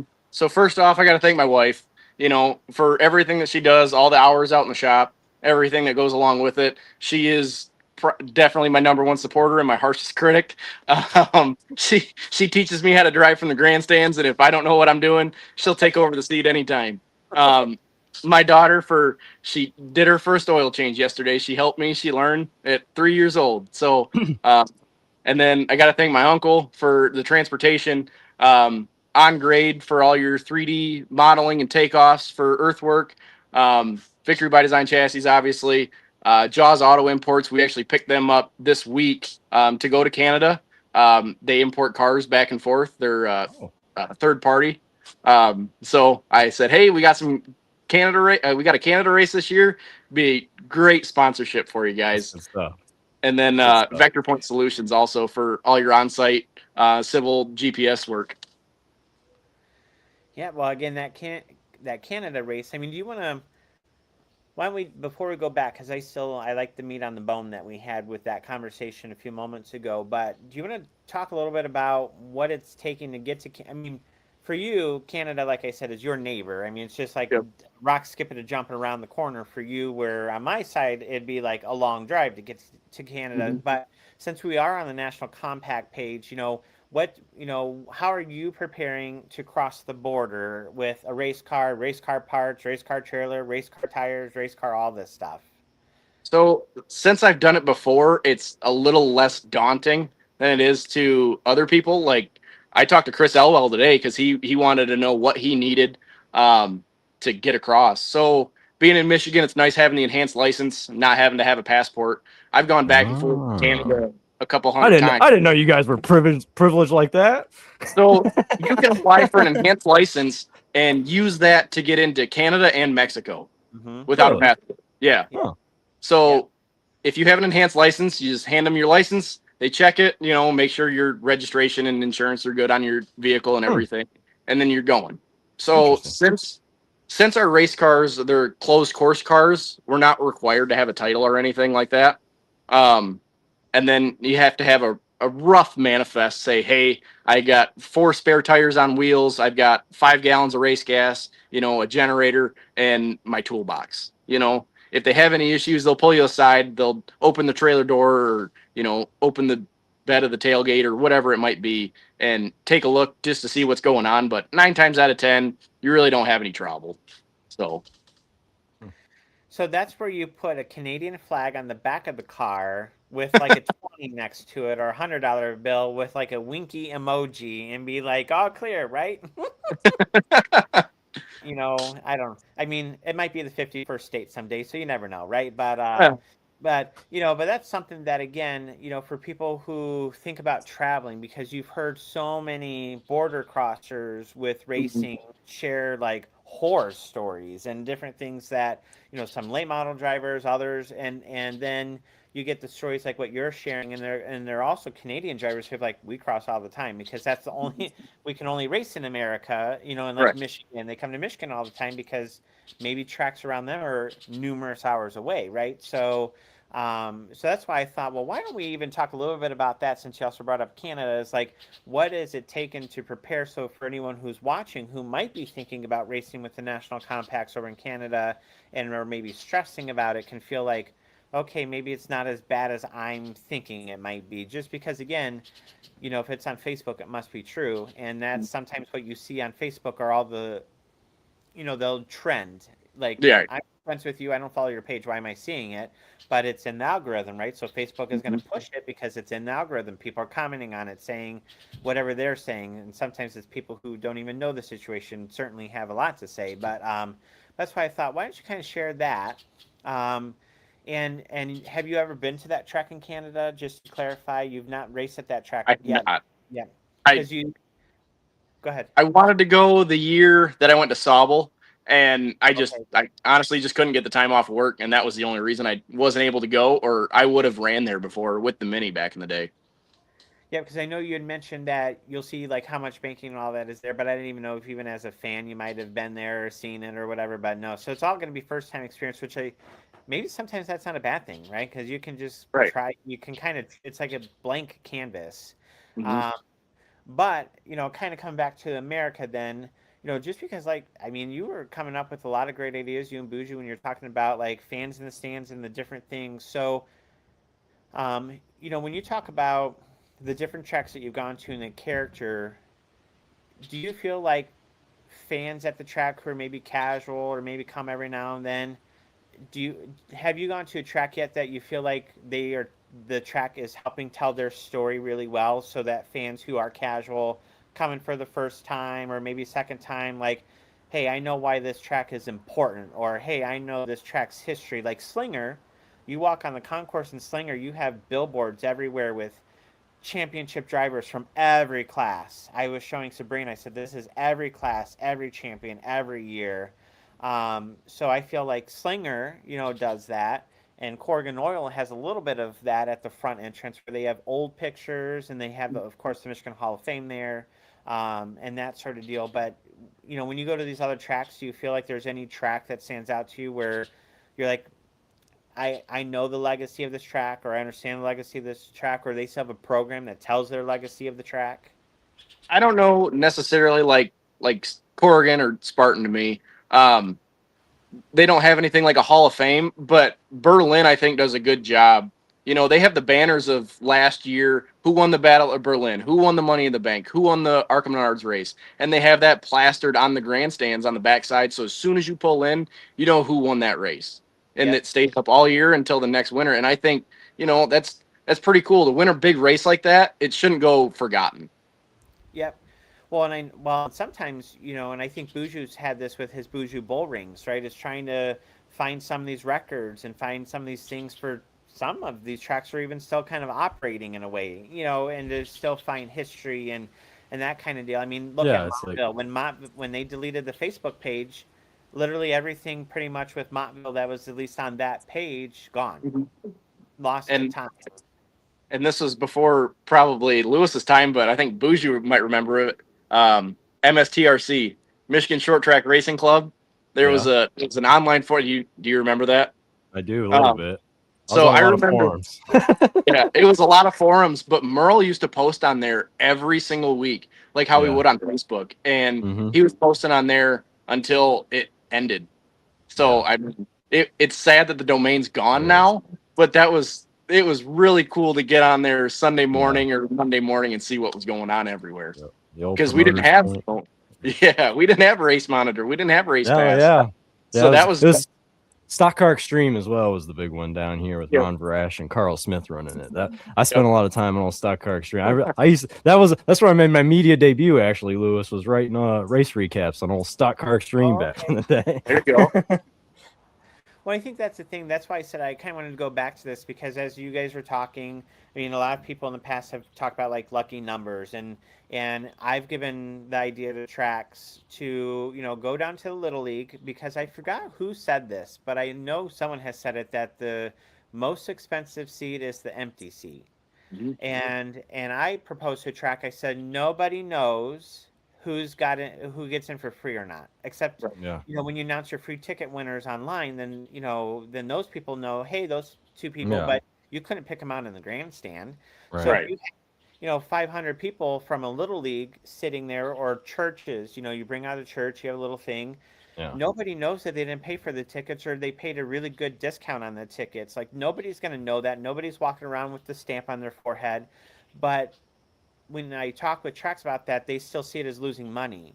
Right. Well, it's empty already. Like there's no butt in that seat to begin with. So you got nothing. You're not selling a hot dog. You're not selling a hamburger. So yeah, they might have got a free ticket, but they're going to go to the concession stand because I mean South Bend did this when they would have like dollar nights, although that's when it got wild and crazy and Girls Gone Wild and all these other things going on. Is on those dollar nights is because they sold alcohol. Now this is not the track's fault, right? The track No, yeah. is not there to manage how much alcohol anyone consumes. They can't do that. So this is not anything South Bend could control. It's the people who didn't control themselves, but they paid $1, and so they brought another 20 or 40 or whatever that they would have spent and went to the beer barn instead of spending it at the ticket booth, And so I know sometimes, right, the crowds may look different on those nights, but again, it's something, if you fill in it a little bit more, who knows? Nobody knows. Yeah, if you give away 2,500 free tickets over the season, if you hook 10 of those people, that's well worth it to me. Yep. I mean, if you're giving away, just say 1,000 for even numbers and per week, and 500 of those people show up, I guarantee each one of those people are going to spend $5 at your concession stand. Oh yeah. That's $2,500 right there, gross. Which you factor in the cost of food and everything. Cut it in half. That's $1,250 that you didn't have before, and they got in free. They had fun, and they're probably going to come back next week, and they'll gladly pay the $15 admission fee. You know, so you made money off of them twice. To me, it's just the chance that they might come back is worth it. If it's somebody that's not going to come in the first place, just the shot that they may get hooked and come back is worth it, just to get them there to me. But like I started racing, promoters don't think the same way for some reason. Like when I started racing, I was 11, and my parents said, if you want sponsorships, you got to ask. What's the worst they're going to say? No. And so I've used that throughout my life. Same thing with the track promoters. I mean, if you give them away, it doesn't mean they're all going to come. Right. If you get them back. And it's not my money. It's not my money. It's easy for me to say I'm not a track No, promoter. I get that. Yeah. But like Lewis said, the most expensive seat is the empty one. If you're not making money, you're losing money. So why not try something else? Yeah, exactly. Because, I mean, that's the thing that we talked about, like Corrigan yesterday. Again, this is where I feel bad for Jim Leisure, who, has to deal with, at the end of the day, it's his savings account on the line, right? But then he hears it from people, well, there's no fans. Well, you're telling me there's no fans, but you weren't here, as the fans. Yes. You didn't come. Like, you chose not to come. It's on a Sunday because you'll see when tracks cancel, they'll say, well, race on Sunday, race on Sunday, race on Sunday, race on Sunday, race on Sunday. Track races on Sunday. Well, we didn't mean that Sunday. Froze up. Yeah. Everybody gone. There it is. Oh no. There we go. We're back. You're back. Okay. We're back. Yeah. So what I was saying is, like, fans will say, well, race on Sundays, and the track races on Sunday. Well, not this Sunday. We didn't mean that Sunday. We wanted this Sunday instead. Like, it's kind of changing the goalposts all the time where, or people say, oh, I'd come to that, and you do it. So I get it where owners and promoters are like, well, we've tried that. And I'm always like, okay, I accept that you've tried it, but did you try it just once? Did you actually, commit to it and get trend? I'm a big data guy. Did you get data from that where, you're like, hey, we did this 10 nights and we sucked 10 nights in a row. Okay, don't do that again then, because at least you had 10 nights of trying it. But if you tried it once, like, well, we'll never do that again. All right, so you probably already had the white flag waved. You were just waiting for the reason to prove yourself right and say, that's why we didn't do this. Because you got your one time and you were right that one time. But what do they say in Little Giants? You might win that one time, but, 99 times you might get or you might win 99 and lose once, right? Or whatever, whichever way you want to go. But it's like sometimes you just have to throw things at the wall and really see and not just base it on one time where you already had prejudice going into it. Right. You had your white flag ready. You're just waiting to say, see, I told you so. And I did tell a promoter that one time to their face, and they said, well, you're just absolutely wrong. I'm like, I appreciate that. But here's the 4 other times that I was right. So it's okay if I was wrong one time. I got it right 4 other times. You got it wrong, or I got it wrong once. That's a pretty good batting average. So I told you so. There, I got my moment. But, it's like, I'm just trying to help. Like, I travel around. That doesn't mean everything will work for everybody, but that's sometimes that. And this again is not a specific track. I mean, on my page, I see tracks from all over. I follow tracks in New Mexico because of drivers I met at Bristol. I follow tracks in Iowa because of the Fett family. My Race Pass is throwing tracks all the time. Racing America is throwing tracks all the time. So it's not even a local thing, right? I have tracks from all over that I follow that, you see where it works or doesn't work, or you see fans talking about them, and you're like, like sometimes you just got to try things, because if you're on, like, there's a track that does this almost religiously every Sunday. They're on complaining about the fans not being there. It's a track over in Minnesota. All the time they're complaining, but then in the comment section they're MFing everybody. Well, that might be the starting point. Is that, like, I don't know why I still follow the page, other than it is entertaining at times, where I'm like, this might be why nobody is going there, is because you're literally MFing everybody. You're on a Facebook Live MFing everybody. That might be why, but what do I know? And what do all the people in the comment section saying how you treat people matters? What do they know? And that's why they're not racing there. But that's why I thought that was, to come back and even see, like, history, because that's the one thing that, when I go to Slinger, I'm like, man, this would just be so fun at, like, even at Kalamazoo, having every champion from all the past, even if it's just for the Clash and for Raber's Rumble or whatever. But it's like, you have Call of the Wild, which a lot of people remember, but there's so many people who probably don't even know what Call of the Wild was, right? Or now you have Super Shoe, and it's like, oh man, it's sometimes finding the Super Shoe history is a little tough. And so I thought, like, that's why I asked that, because I know that costs money to do and to update season after season. Like, I get that, but it's like, but that's so much of your history where fans coming, why should they care? Right. I think one thing that would be cool on the history aspect is, in whatever track, breezeway or anything, is to take like a banner, almost like you would for a football team or whatever, and each track champion for each class gets a banner, and it's hung up the next year, and it's always there. And then at the end of the year at the banquet, they get that one back, and then the next year's champion goes up. It's just one of those cool things to make a champion mean more, because okay, you might get the trophy and everything, but you're not showing it off when it's sitting in your garage. It's something that you can look back and remember, and I guarantee there's going to be pictures of it somewhere to make it easier to go back and see it. Oh, I think you're freezing up again. Oh no, you're back. Oh, So when you pulled off the exit at Slinger, what did you notice as you? Oh, is everyone freezing, or is it just? I'm me? here. I'm here. I'm Sorry, here. both went freezing. I'm like, maybe I need to freeze up. I did move my laptop, and I mean, I'm close enough to the router that we've been good all this time. But Dalton, I know Boujos have been there, but when you pulled off the exit to go to Slinger, what did you notice as you pulled through that small little bit of town that we pulled through? Did you notice anything that stood out? The ski hill. Well, other than the ski hill, the light posts, they all had Slinger Speedway banners on them. So I didn't go through the town. I came from the east side, so yeah. I didn't see any of it. No. Yeah. See, there's a lot of stuff like that too. Like, even when you're turning to Kalamazoo, just the sign that says Speedway left. Like, we don't have one of those in South Bend. I don't know if there's one in Plymouth. I don't think there is in New Paris. So I was up north in Michigan today for work, and I actually drove right by Whittemore. And you go through Whittemore, it's a tiny little town, and the racetrack is front and center. You can see it from the road. You can basically see into the track. And every one of their light posts like that, they have a banner on it with the cross checker flags. Welcome to Whittemore. And it's just one of those things that they're known for the racetrack, and they're proud of it. Yeah. I think that goes a long way. It does. So, South Bend not so proud of our racetrack, unfortunately.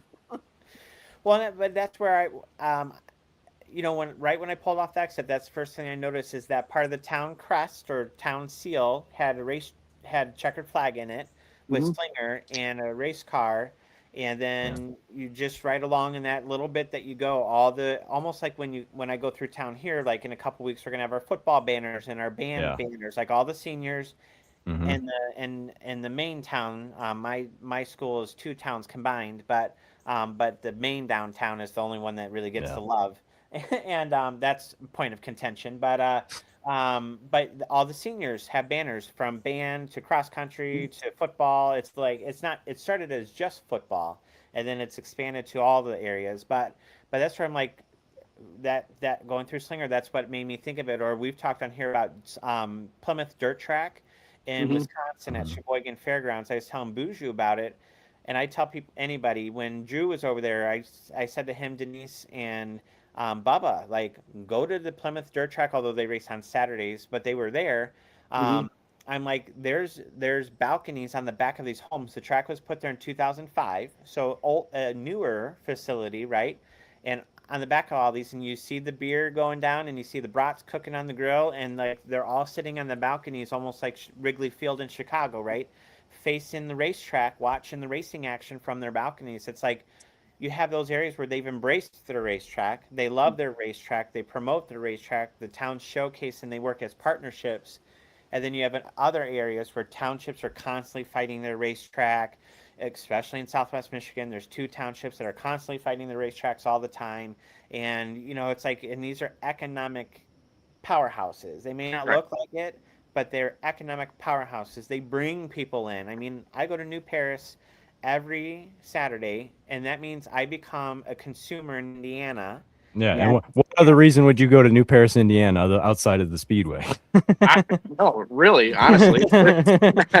No shade to New Paris, but that's Yeah. the reason to go there. yeah, I You mean, the know? downtown isn't a lot to brag about. So I've gone through Yeah. it every time, and I'm like, this is I'm sure, it. yeah, I'm sure it's a lovely place to live. I'm sure there's great people there. But what other reason would I have to go there? Right.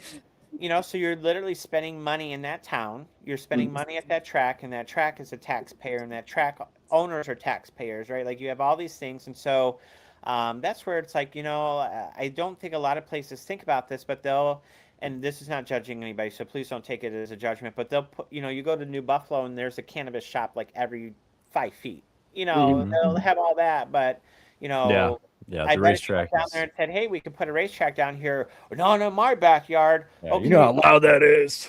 but everybody is as high as Colorado down there, so like, what do you actually know? But so it's like one of those things, right? Like that's why I thought, like, if we got fans to care about these tracks more, like your diehards, Right. right? You could put the crappiest race on in front of your diehards, and they're gonna love it and think it's the best thing that they ever saw, right? Because they're diehards. That's not a bad thing. That right? You need your every.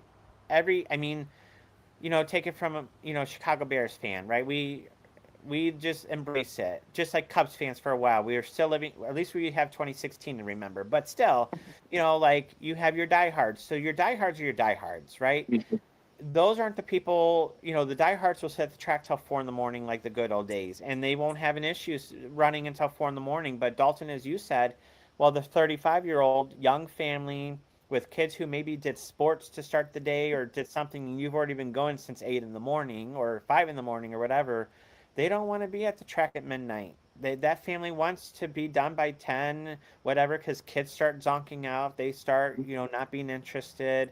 The zoomies might even become like the sleep zoomies might become a thing where now you're just trying to contain them from becoming mania monsters, right? Like, don't touch that, right? Well, they're bored. So Hmm. now everything's entertaining to them. And Like I used to be one of those diehards. I went to Galesburg. This was back in 2018. I got in there, practiced, ran the heat race, the dash, and the feature. Was back on the road for my 2 hour and 15-minute drive at 7 o'clock. Got home, Jeez. unloaded everything, and still made it to Applebee's before they closed. Ate my whole meal and went home, and they were still open and seating people back in Birch Run. And I felt gypped, like that wasn't a real racetrack experience because I was there for at that point 3.5 hours. yeah, That wasn't what I wanted at the time, but now having a family and everything like that and traveling a little bit more, it's opened my eyes that this is what the consumer wants. It's not necessarily what the diehards are, right. and the diehards, like you said, they're not going anywhere. You have to get other people to the track. Like my wife, she sees racing stuff on Facebook all the time. People posting about it. She's following racing pages, but Yeah. not like me or you Yeah. are, Yeah. and she's seeing it because of her proximity. But you need the people that have zero proximity to be to the racetrack. Exactly.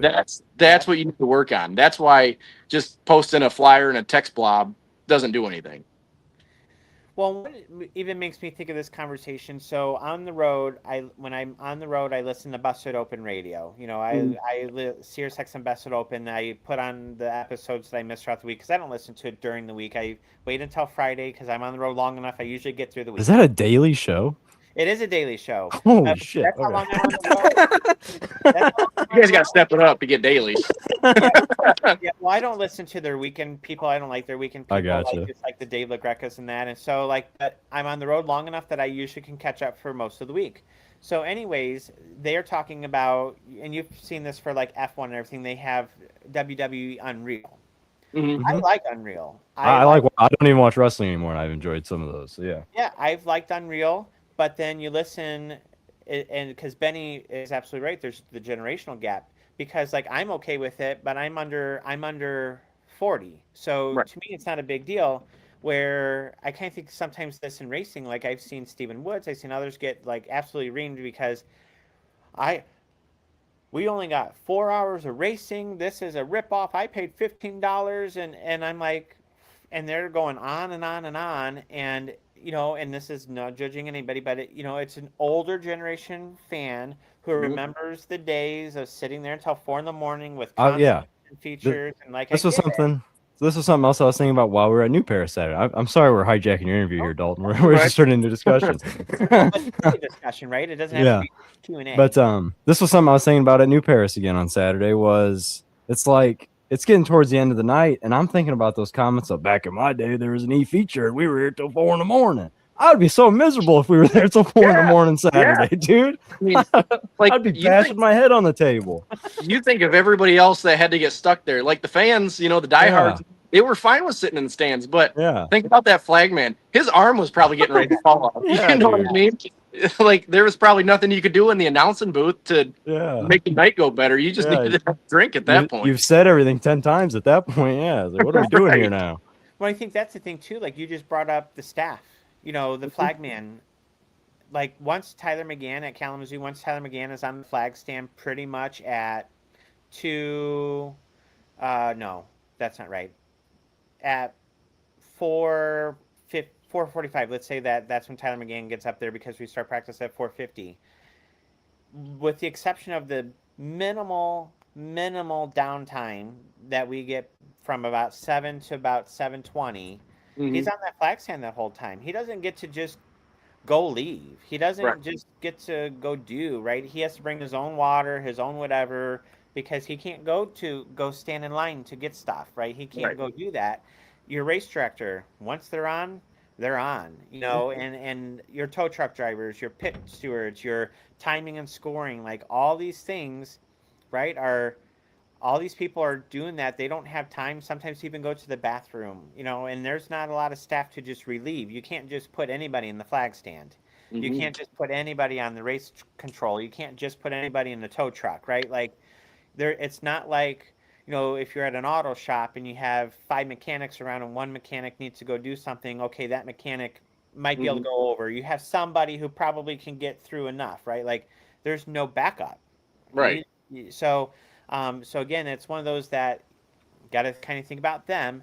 And, if we're there till 2 a.m, that means that their day started maybe even before a racer's day because they're probably there at the track before most get to the track. Right.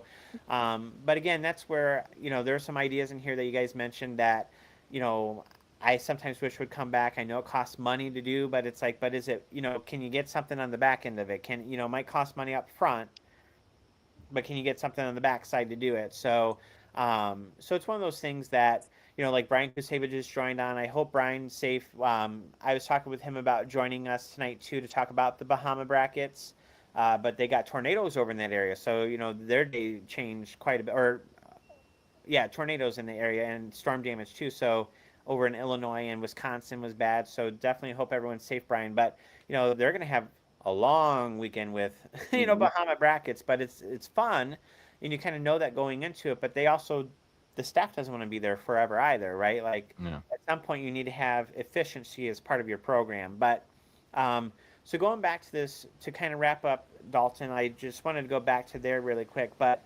what's the one thing as a racer that you sometimes wish fans knew about like racing, like something you see that you're like, that's just not right, or that's not how it is. And then two, what's something that you've learned on this side of the fence as a racer that would make you a better race fan? Ooh. I'm gonna jump back to the track deal and what we can do better. I have a very mild take. I think racing under the lights is very overrated. Oh, yeah, Oh. yeah.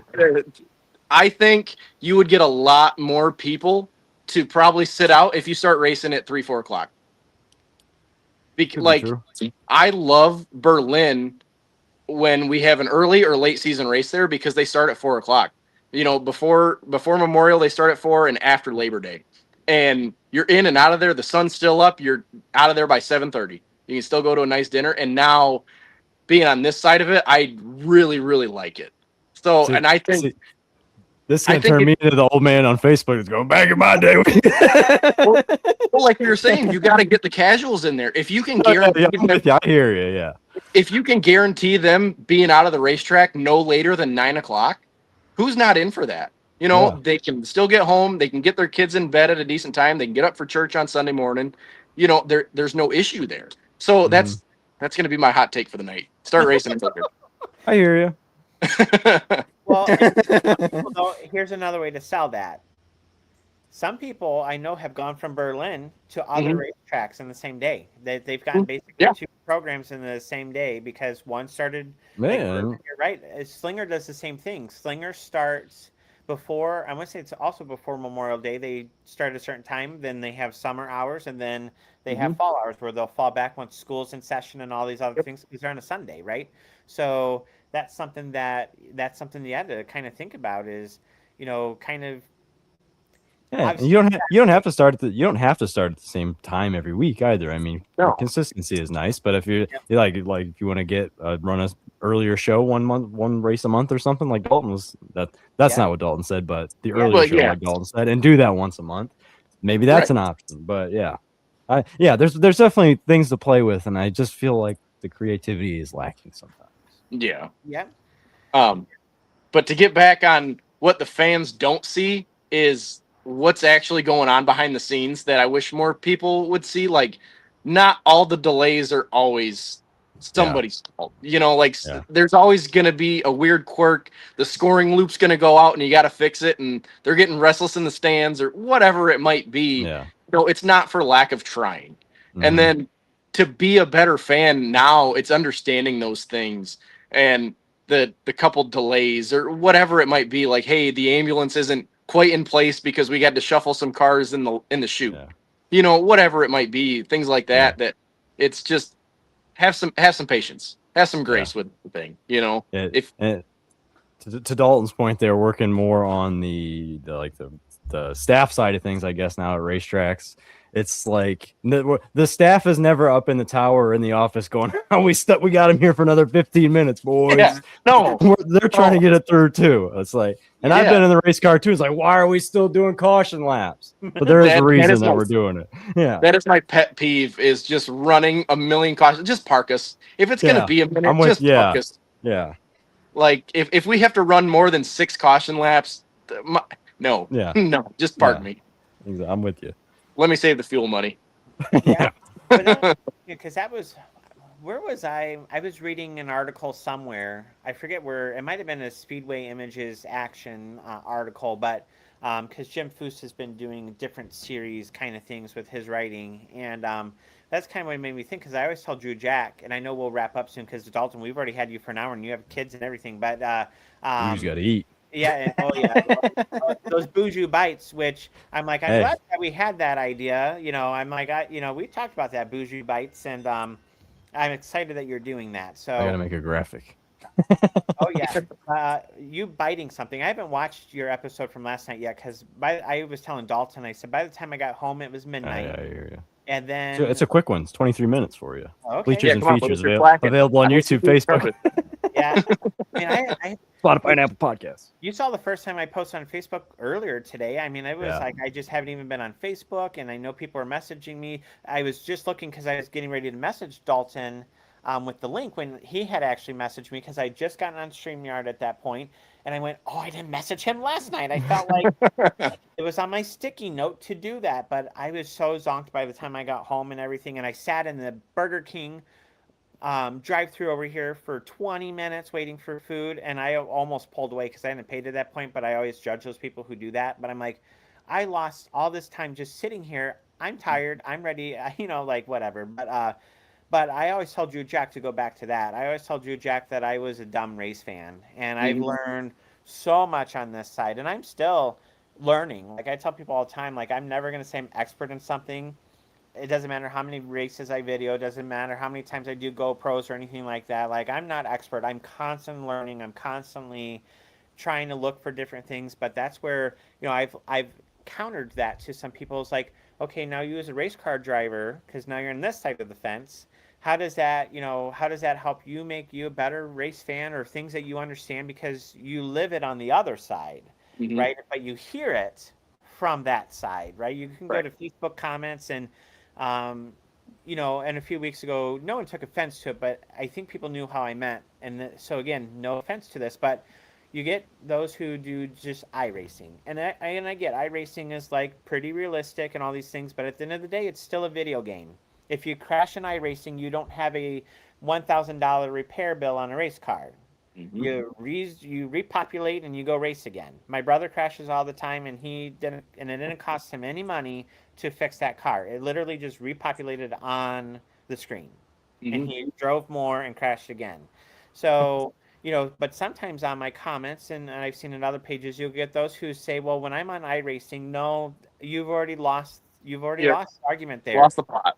Because I'm not saying that, for racers, iRacing is an awesome tool. Like Nolan Gross said that he raced Slinger on iRacing, and that gave him an idea of what to expect, what to feel, the setup to do that. So it's an awesome tool. I'm not against iRacing, but I've seen some people who sometimes comment, well, you would be a better racer if you did this, and the only credibility they have is iRacing. It's not the same. It's a tool, but at the end of the day, it's a video game. And you paid a lot less for that to play iRacing than what you do the car that's sitting right behind you. Guaranteed. You could buy a lot of iRacing things with that car if you sold that, right? So you can get. There are rigs that are almost as much as that car that people do buy that, but still the iRacing itself doesn't cost as much to do, right? So sometimes that's where I get irritated. It's like, okay, I'm just going to delete your comment. I don't even hide it. I just delete it because it's like, come with something better. Like if you say, well, my dad used to race and I was a fan, more credible because you're a part of that. You have an idea, even if you've not been in a race car yourself. But when you're like, well, here's the line that I run and here's how I do this, and when I'm on iRacing and I won all these features, not the same. Nope. Not the same. It's a tool. Sure isn't. It's a tool. It's helpful. And there are people who can race and get sponsors and all that because they can do iRacing and it's affordable for them. So I'm not judging it, but if that's the only thing that you come to an argument with, I'm probably judging. So, because it's not the same, and again, if you crash a car in iRacing, it didn't cost you $2,000 to fix. Right. From what I know, at least. Again, my brother crashes a lot, so it didn't cost him a dime. But anyways, I know, like I said, we've kept you way long. But again, I felt like the conversation went fast. I don't know about you, Bougie, but it just felt this is fun. Like, man, it's already after 9, and you have little ones to take care of and everything else, and you've already been going through the day. But again, good luck in Canada this weekend, because that would be an awesome experience just to see. And I'll be on my race pass because I'm assuming it'll be on my race pass, to see how you're doing over there. And a couple of our compacts are going. So, so again, have fun, safe travels when you head over that way. And you said we might see you at Super Shoe. Michigan Cup, no Super Shoe. Michigan Cup. Yep. But any chance we might see you down this way for any other show, or is Michigan Cup probably the earliest? I will be at M40 for the Down syndrome race, I believe it is. Sweet. It's the 15th. That'll be probably the last time for the year. So, because after that, we're pretty booked up. It's August 22nd at Flat Rock. The night before, I'll be at Birch Run. And then August 28th for the World Series at Birch Run. So Awesome. that takes us pretty much to the end of the year. Yeah. Well, like I told you earlier, you always got good looking race cars. I think you're a very clean and respectful racer. And I know my family's always enjoyed racing with you when we've had the opportunity. So, and I appreciate you coming on the show tonight. It was a good interview. So thanks, Dalton. It's clean because I don't want to work on it. I hear you. I'm with you. Well, but even at Slinger, right, that was a pretty good race, and you were right up in there. It's not like you held back. I mean, you finished as one of the top cars there, and they raced with a couple mini stocks, and I don't think only one mini stock was in the top 5. I think. No, there wasn't any. Oh no, I think it was. That's right. Because I think it was Cecil and Dustin Kroom were the top 2, and they were 8th or somewhere in there. You're right, because they had obviously Carter was a front wheel drive, Mhm. Elsa front wheel drive. The guy after him, a front wheel drive racer there, Slinger B, Super Bs that they call them. So yeah, you're right, because you were what, 5th? I was 4th. Fourth. Matt Senior was 5th, and then yes. Yep, I knew you were there. I couldn't remember if seniors before or after you, but again, the Michigan cars, did put on a show though. They came and represented, and so I already know National Compacts will be back at Slinger next year. That's already. It sounds like that's already been locked in. Yep. Again, I'm not the official messenger. That'll come from Drew Jack, but I know they were leaving really impressed that night with the group. So, so Buju, a chance that you might be able to get a National Compact and race next year at Slinger. See, whatever you can, it's worth the trip. So I'm going to do something different, Buju. You still get your line, but since Dalton listens to our show all the time, I'm going to have him help us close out, and I'm just going to sit and watch. So let's see if he knows my line, and I won't judge if you forget it. But then Buju, he'll toss it to you, and I'm handing it over the power. All right, let's see how this goes. All right, Buju, it's time to turn left and go fast because we will see you at the races. What a pro. Have a good night, guys. He can replace me now.